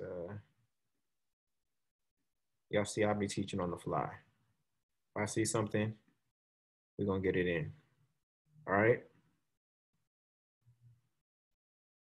All right, here we go. Get ready.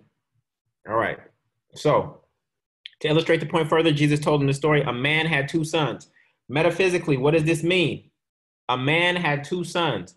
Your God mind had two thoughts. Your God mind had two thoughts. Most of the characters in the Bible are characteristics or thoughts. So your God mind, right, had two thoughts, right? Thoughts come from the God mind. They are the offspring, all right? Is that clear? I just got to get y'all acclimated to where we're about to go. Is that clear? All right. Now, the younger son, what does that mean? The younger son means the newer thought. The younger son means the newer thought. Okay. Told his father, the God mind, I want my share of your estate now before you die. What is the younger son really asking for, y'all? What is the younger son really asking for?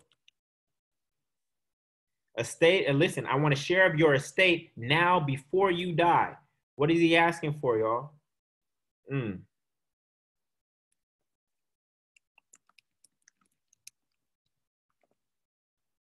Bam. Younger son is saying, I want mine now. I want heaven on earth. I don't want to wait until after I die to be able to enjoy what my father has for me. You've been taught to wait until after you die, that heaven is after. He's saying, no, I want it now, Father. I know you have it. See, the younger son is actually more aware of what his father has than the older son. Even though the older son was by the father's side all the time and followed all his rules, the younger son actually knows how much riches his father had. So much so that the younger son knew that even in his poverty, that if he went back to the father, he would be supplied. Okay, so his father agreed to divide his wealth. Okay, and what is wealth? Wealth is not just money, y'all. The father, if the father is the God mind, the father divided his energy between these two thoughts.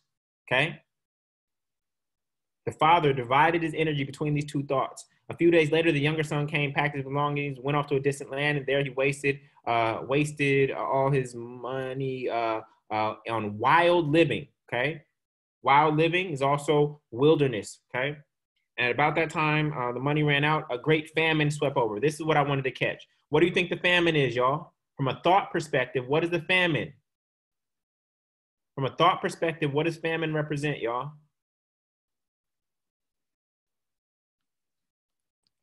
Boom. There you go. Scarcity. Scarcity entered into our minds. When we lost something, when you took an L financially, what slips into your mind? Scarcity. Famine sweeps over the land. And he began to starve. So once it sweeps over the land, right, then our outward experience becomes starvation. Some of you are caught up in debt right now. You feel financially starved. You go make money and then it's gone. You have nothing to show for all the work that you have been doing, okay? Then he persuaded a local farmer. Who is the local farmer? The local farmer is the company. When you have lived wildly and not in alignment, then you have to go sell yourself to a local farmer. And so some of us end up selling ourselves to companies, okay? Again, not every company's bad. I'm not saying that jobs are bad, okay? But if you are in a company or in a job that you don't enjoy, then you've actually sold your soul just for the time being. We don't want it to be permanent, but we have to be aware of what's really at stake, right? Remember, Job is named after the second worst book in the Bible, Job, right? And Job was just miserable, okay? So then he came to hire him in the fields, and then and he came to the fields, it's covered up, hire him, and the man sent him into his fields to feed the pigs. When you were growing up and you had money, what did they tell you to put it in, y'all? When you were young and you had money, what did they tell you to put it in? A piggy bank. Guess what? The banks are the pigs, y'all. You see in other scriptures said, don't give your pearls to swine. Don't give your money to the banks. Why shouldn't you give your money to the banks, even though that's what you've been taught by American society? Because the banks are literally robbing you. You think the banks are protecting your money. The banks are actually robbing you. You're selling them your money at 0.03% interest. And then they are going and not only multiplying it by 10 using the money multiplier, because they only have to keep 10% of what you give them, but then they are also lending it back to you at 5%.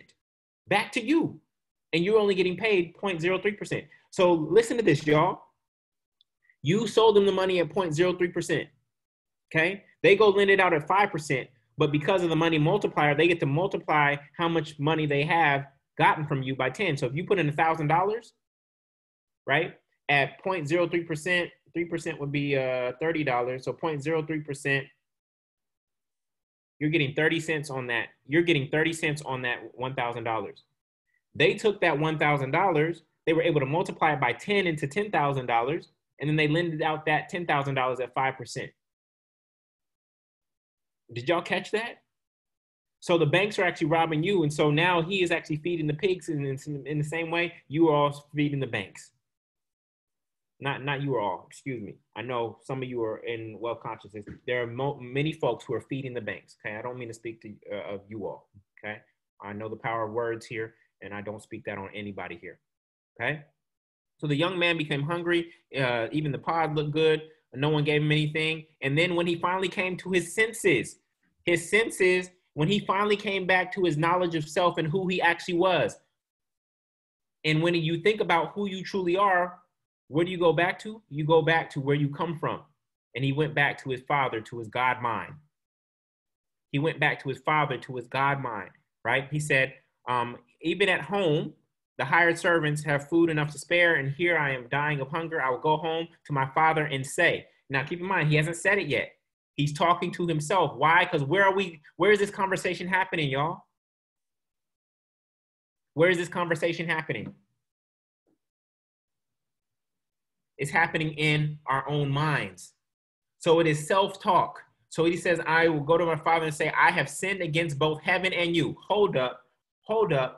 Both heaven and you. This is how you know it's not a person.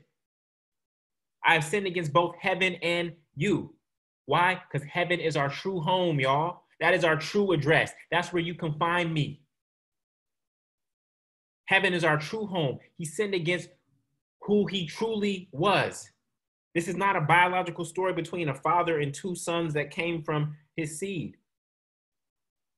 I sinned against both heaven, the highest place in myself. I sinned against heaven, the highest place in myself where Christ's consciousness lives, where my highest thoughts dwell. What do we say? I'm dwelling on a thought, right? Means that I'm living in that thought. So he sinned, missed the mark against both heaven and you, the God within you. And I'm no longer worthy of being called your son. Here's the thing. What I want you all to know, this is what he thought of himself, and this is what many of us think of ourselves. This is why we separate in that cycle of shame. We separate. What you do does not change your identity, y'all. What you do does not change your identity. If your child murders somebody, that does not stop them from being your child. If you are out of financial alignment and are in debt right now, and it's not allowing you to be and live in alignment with God's will for your life, you are still a child of God. It does not change. And I want everybody to be clear here, because this is what the older son was dealing with. What you do, whether it's good, whether what you do is bad, it does not change your identity. See, the older son thought that he should get more bonus points for being a good kid. The older son thought that he should get some brownie points for being a good kid. But God doesn't look at it like that way. God does not parent like man parents. Whether you do good or whether you do bad, it does not change your identity. There's nothing you can do that can change your identity as a child of God. There's absolutely nothing you can do. Now, do we want to do good? Yes, because it feels good to do good. It feels good to be in alignment with the will, right? But there's nothing you can do that can change. This is why this is the prodigal son. This is why the younger son is celebrated for returning, right?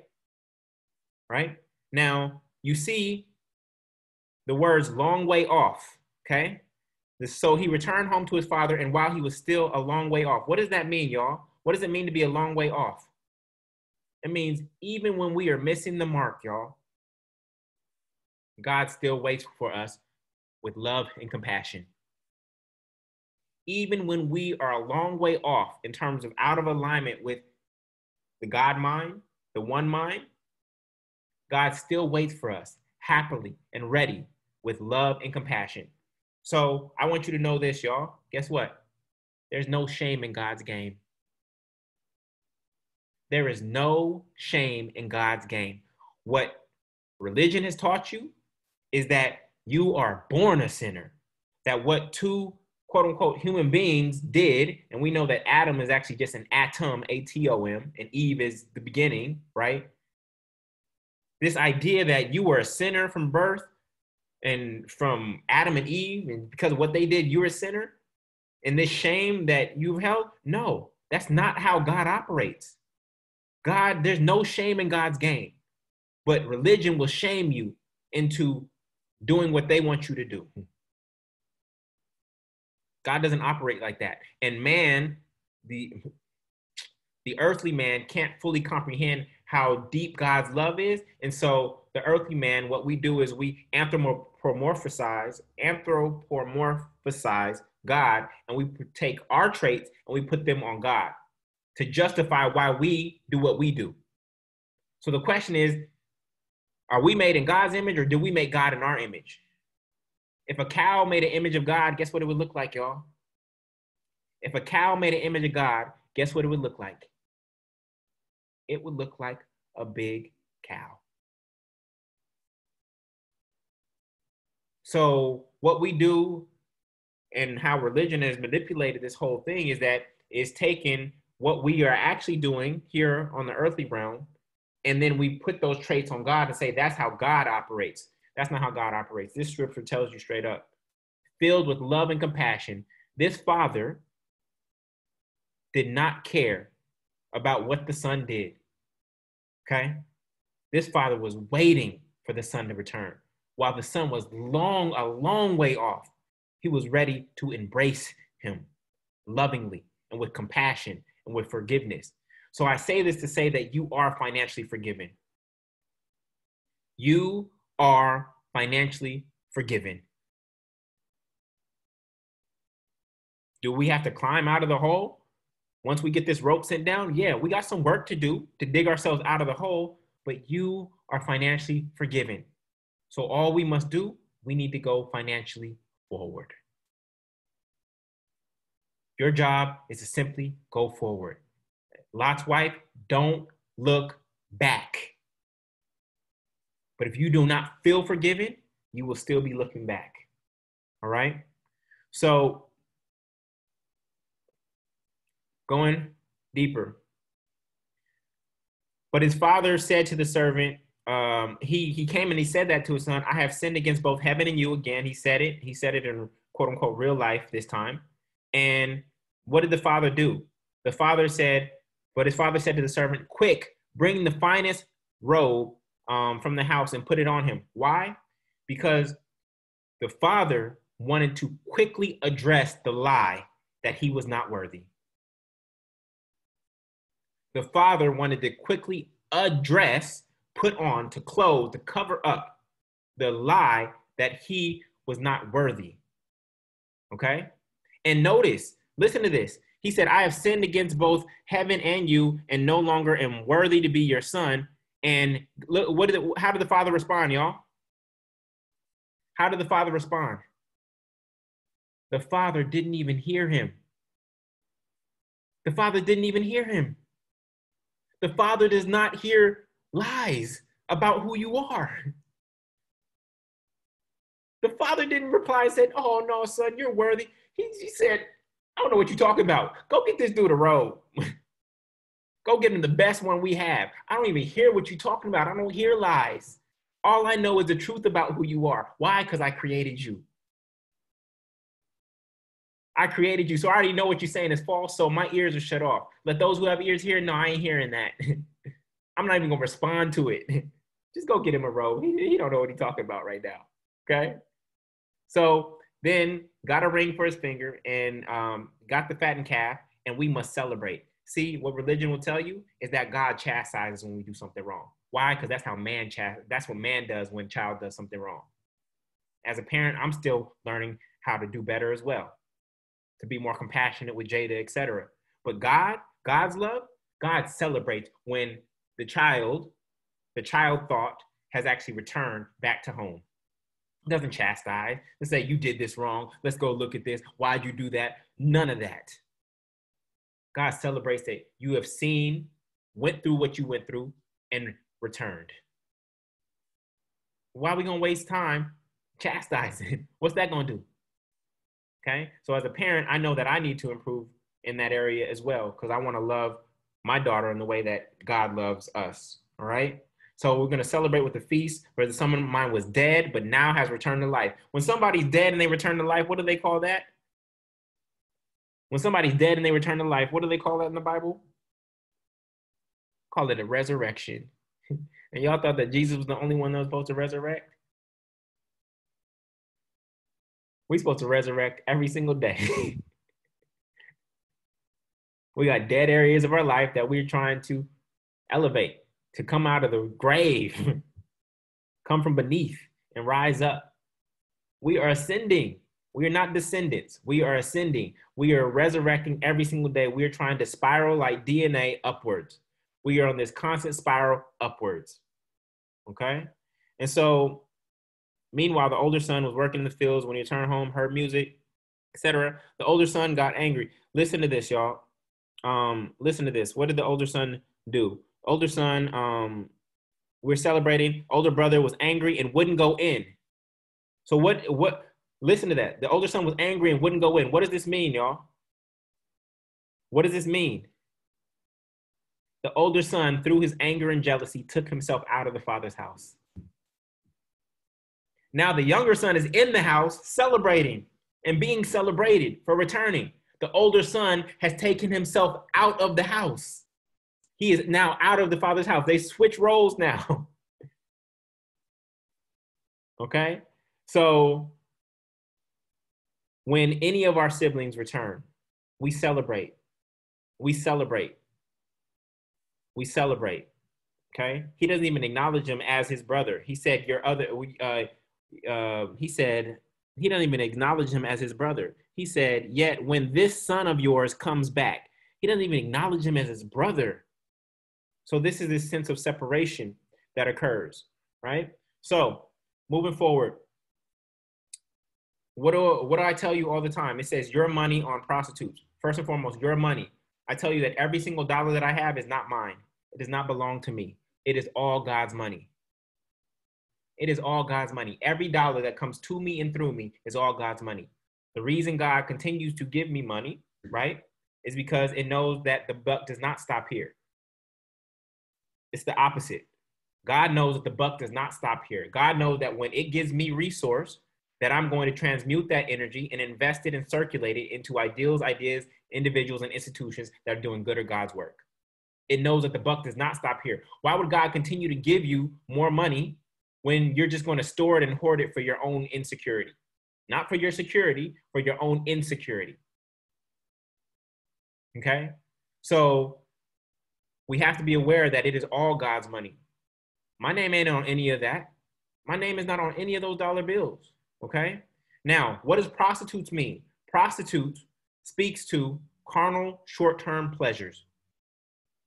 So the older brother was mad because he spent it on carnal short-term pleasures. And when you look at the things that get us caught up in debt, most of them are carnal short-term pleasures.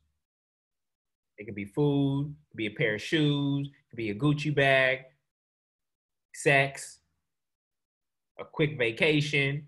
They're usually carnal, short-term pleasures. Prostitute is not a person here. It represents the carnal, short-term pleasures that we end up spending our resource on. And what did the father say? His father said to him, look, dear son, you have always stayed by me, and everything I have is yours. Everything I have is yours. I've said this before to you. If I'm a millionaire, is Jada a millionaire? If I'm a millionaire, is Jada a millionaire, y'all? Yes.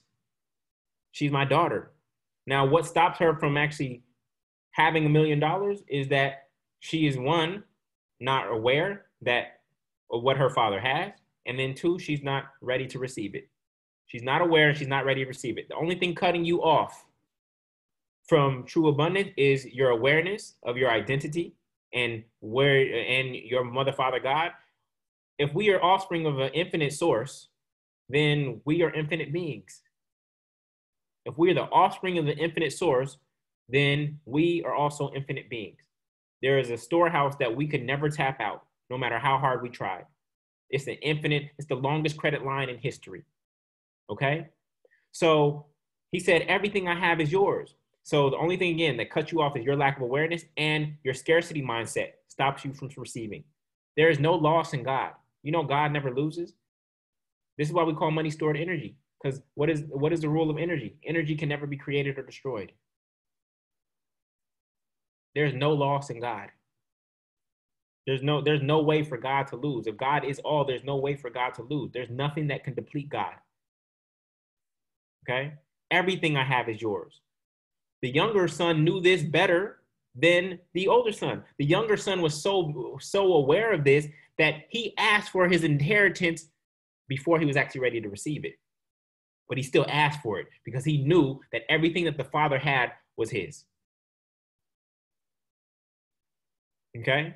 And so we had to celebrate this day, for your brother was dead and has come back to life, meaning that he was resurrected, that he's ascended, that he is risen up. And so now, who do you think is going to be a great manager of money, of wealth? A person who has lost it, come back into alignment with what it is and how it works and what it's for. The younger son is going to be a great steward of the inheritance from the father because he went through a period of loss. Because he went through a period of loss. Somebody who has only gone through gain, which is good, but has never experienced loss, can still be vulnerable. The younger son has lost money, has gone back, knows what its true source is, that his father, that everything that his father has is his, and I guarantee will be a better steward going forward. And so the call to action for all of you here who feel the financial shame of past decisions that you made before you were in awareness of how money works, what it is, how it works, and what it's meant for, I am confident that you will be better stewards, and that when you return back home to heaven, right, in the mind, and you remember that your father is your father, mother, God is your infinite source of supply, and you are back in alignment, that you will all be great stewards because you've been through loss, because you don't want to squander money and resource and stored energy on carnal, short-term pleasures anymore.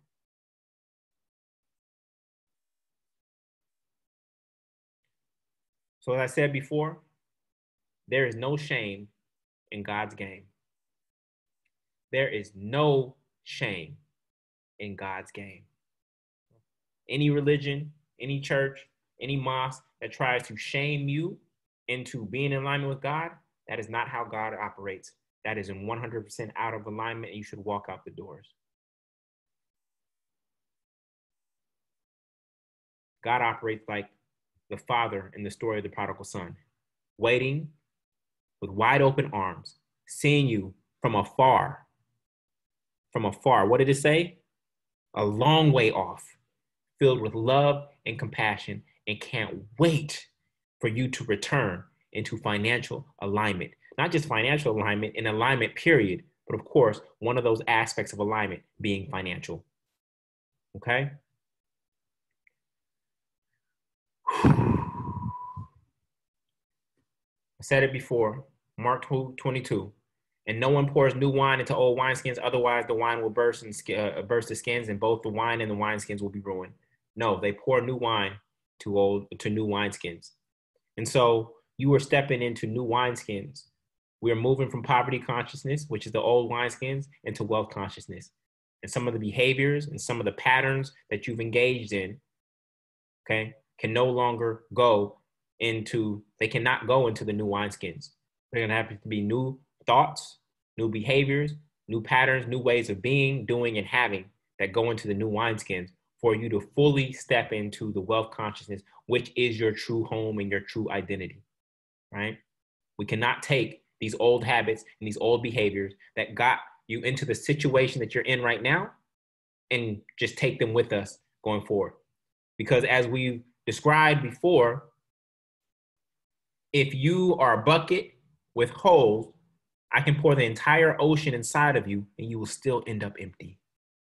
So the secret is not just making more money, because if there are still holes in the bucket, even that more money will leave, and that'll actually cause greater shame.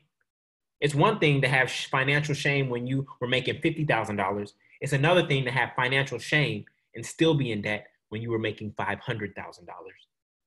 Okay? So more money is not the solution. It is actually getting in alignment with the universal law of giving and receiving, right? Giving and receiving. That it is a cycle, and that we are, if we want to reap, then we don't focus on the reaping like vision boards tell you to do. What do you focus on, y'all? You don't focus on the reaping. You focus on the sowing. If you want to reap more, then sow more. It's that simple. So let's go create a vision board of how you're going to give more to the world. Let's go create a vision board of all the people that you want to help. One of my vision desktop items, my vision board, was an audience of Madison Square Garden. My vision board was, my digital vision board was Madison Square Garden. It was all the people filled up. It was actually a J. Cole concert, and it was him sitting on stage, and then somebody took a photo from behind. And it was all the people that I was going to help. Not the car that I wanted, not the vacation that I wanted, not the house that I wanted. It was all the people that I was going to help. So we need to change the equation. We need to change the sequence, because if I help all those people, I will have, my vision board won't even be able to fit everything that comes to me. All right? So any of the financial decisions that you feel you've regretted in the past, it's water under the bridge now. Let it go. Water runs downstream. We're going upstream. Water runs downstream. We're going upstream. Let the water go. It's under the bridge. We are moving on and we are moving forward. All right? So I see a lot of new people here. So in terms of bringing heaven down to earth, I'm going to reinstate what we did last week and the call to action last week. And I don't know how many people did the call to action last week. The call to action was, I will ask blank to be my financial accountability partner or financial advisor so that I can release any financial shame. So the call to action last week, and I believe it was powerful. Lana did it. Beautiful. I would love to hear about it, Lana. The call to action last week was to go set up a 60-minute space, 30 to 60-minute space with someone. It's probably going to take more than 30 minutes. Armel did it too. Good stuff. And you literally ask them for permission to share all the financial shame that you have. The debt that you're in, the things that you purchased, the losses that you made, just to get them out of you. To get them out of you. To release them. Now, in that space, we want to be clear that because it's going to be heavy, because it's likely going to lead to, oh, a lot of people did it. This is beautiful. So it's going to be very emotional. We know that you won't be able to return the favor for them in that moment. But the ask is, hey, you know, I trust you with my life, and this could be your best friend, your significant other. It could be somebody that's more kind of a stranger, an uncle, aunt. It could be anybody that you trust. You say, look, I've been dealing with some stuff financially, and I have some financial shame, and I trust you heavily, and I just really need somebody, an open ear, just to release it, just to speak it, because I've been holding it inside. I've been in solitude. I've been embarrassed by it.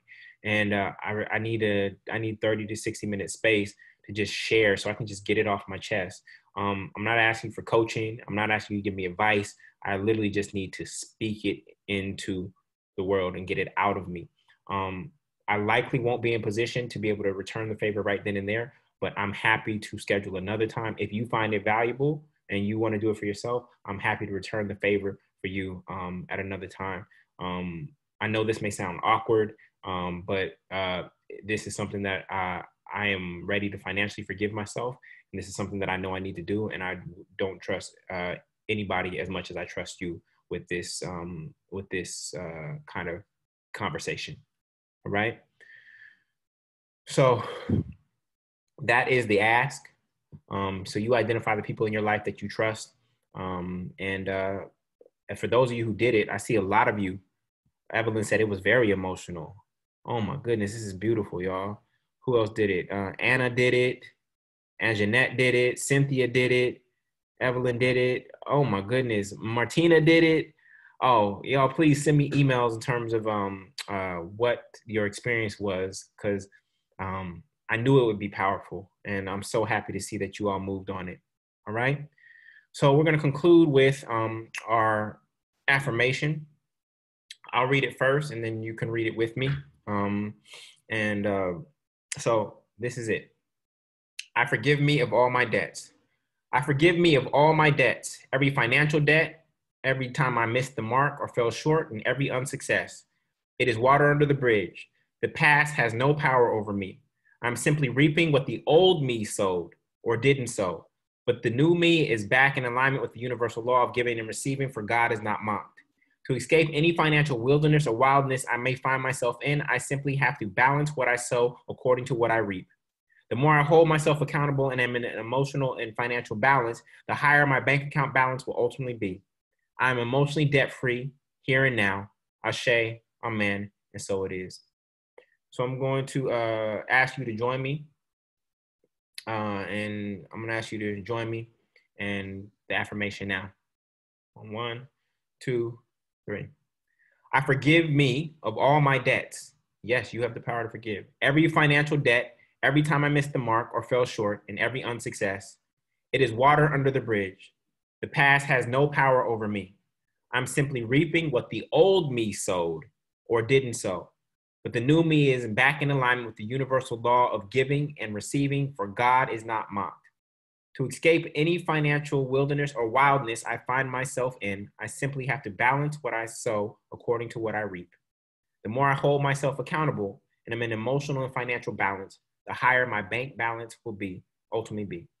I'm emotionally debt-free here and now. Ashe, amen, and so it is. All right. So I know we've gone long today, and there's a reason why we've gone long. And I've been praying on this, y'all. But at this moment in time, I am going to have to pause Financial Church.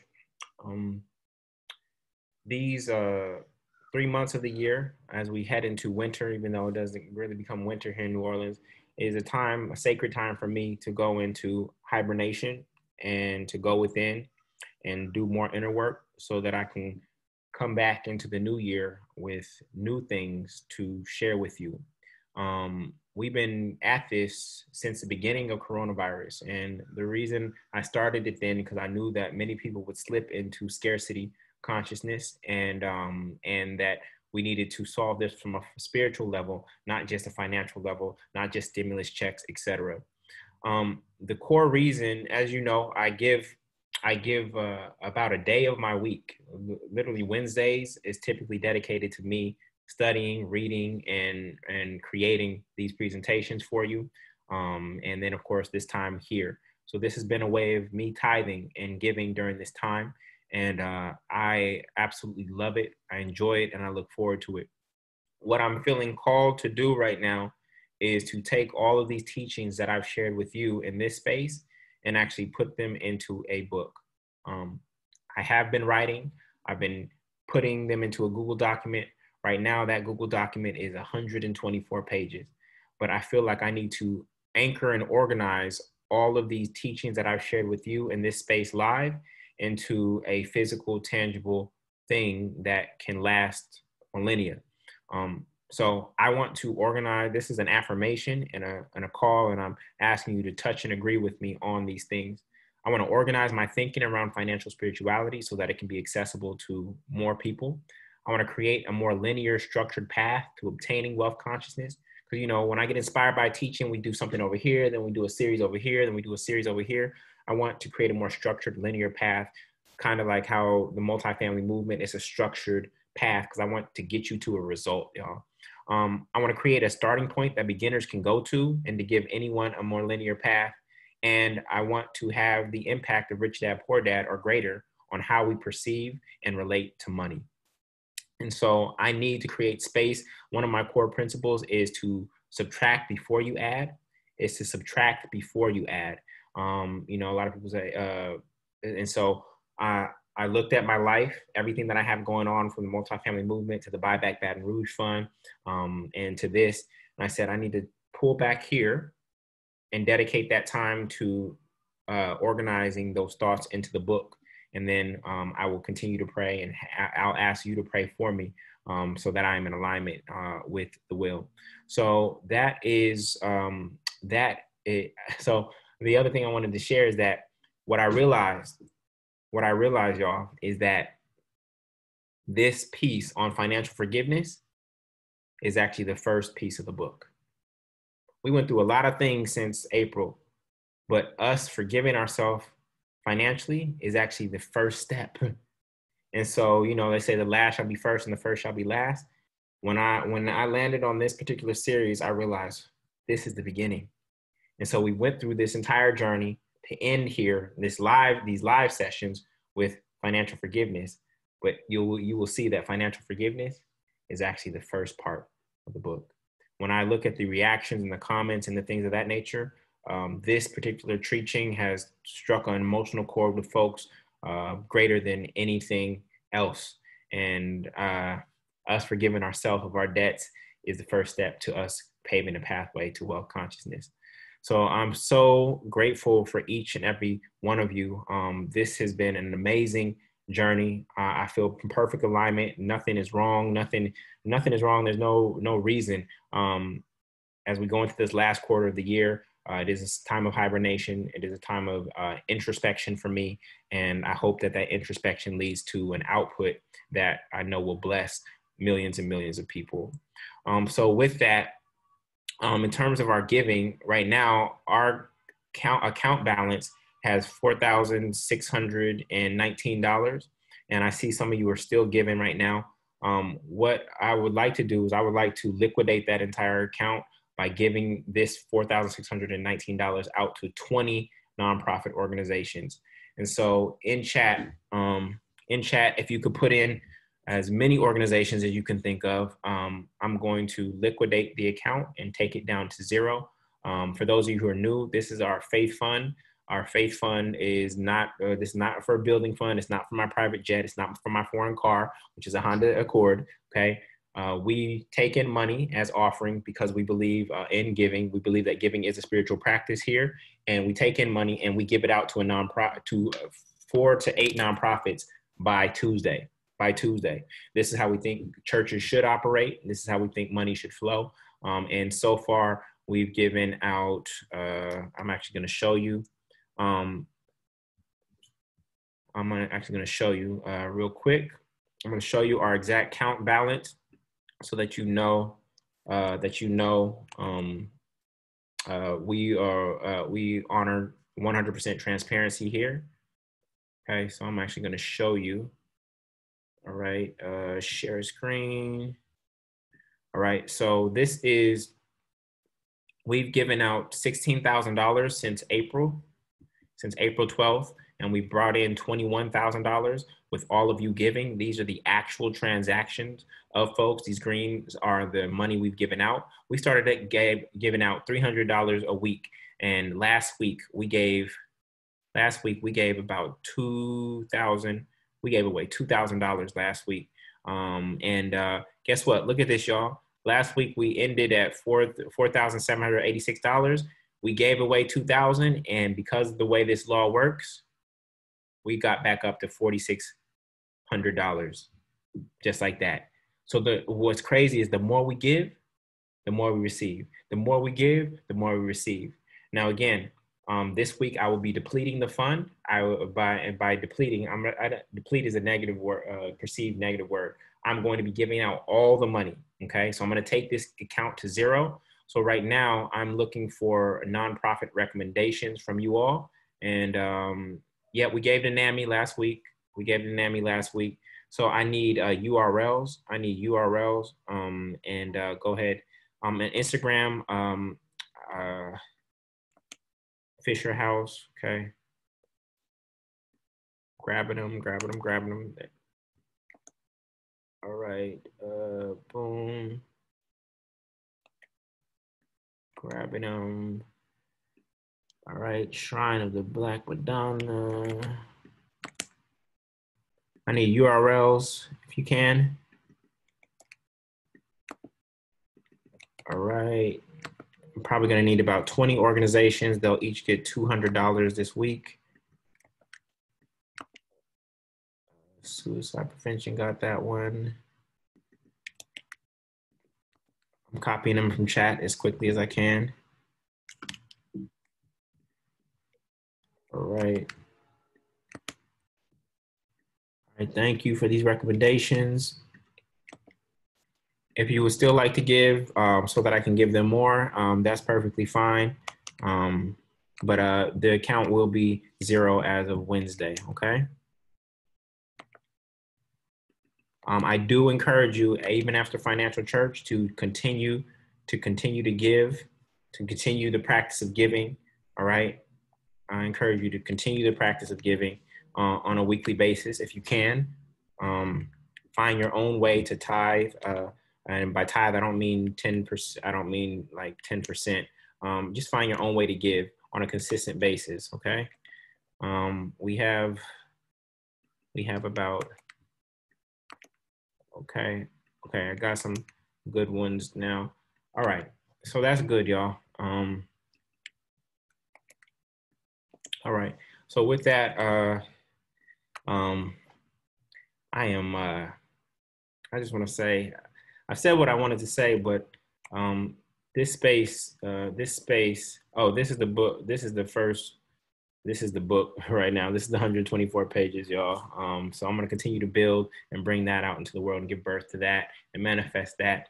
I just want to say, this space has been so meaningful to me. I have loved it. It has pushed me to another place within myself spiritually.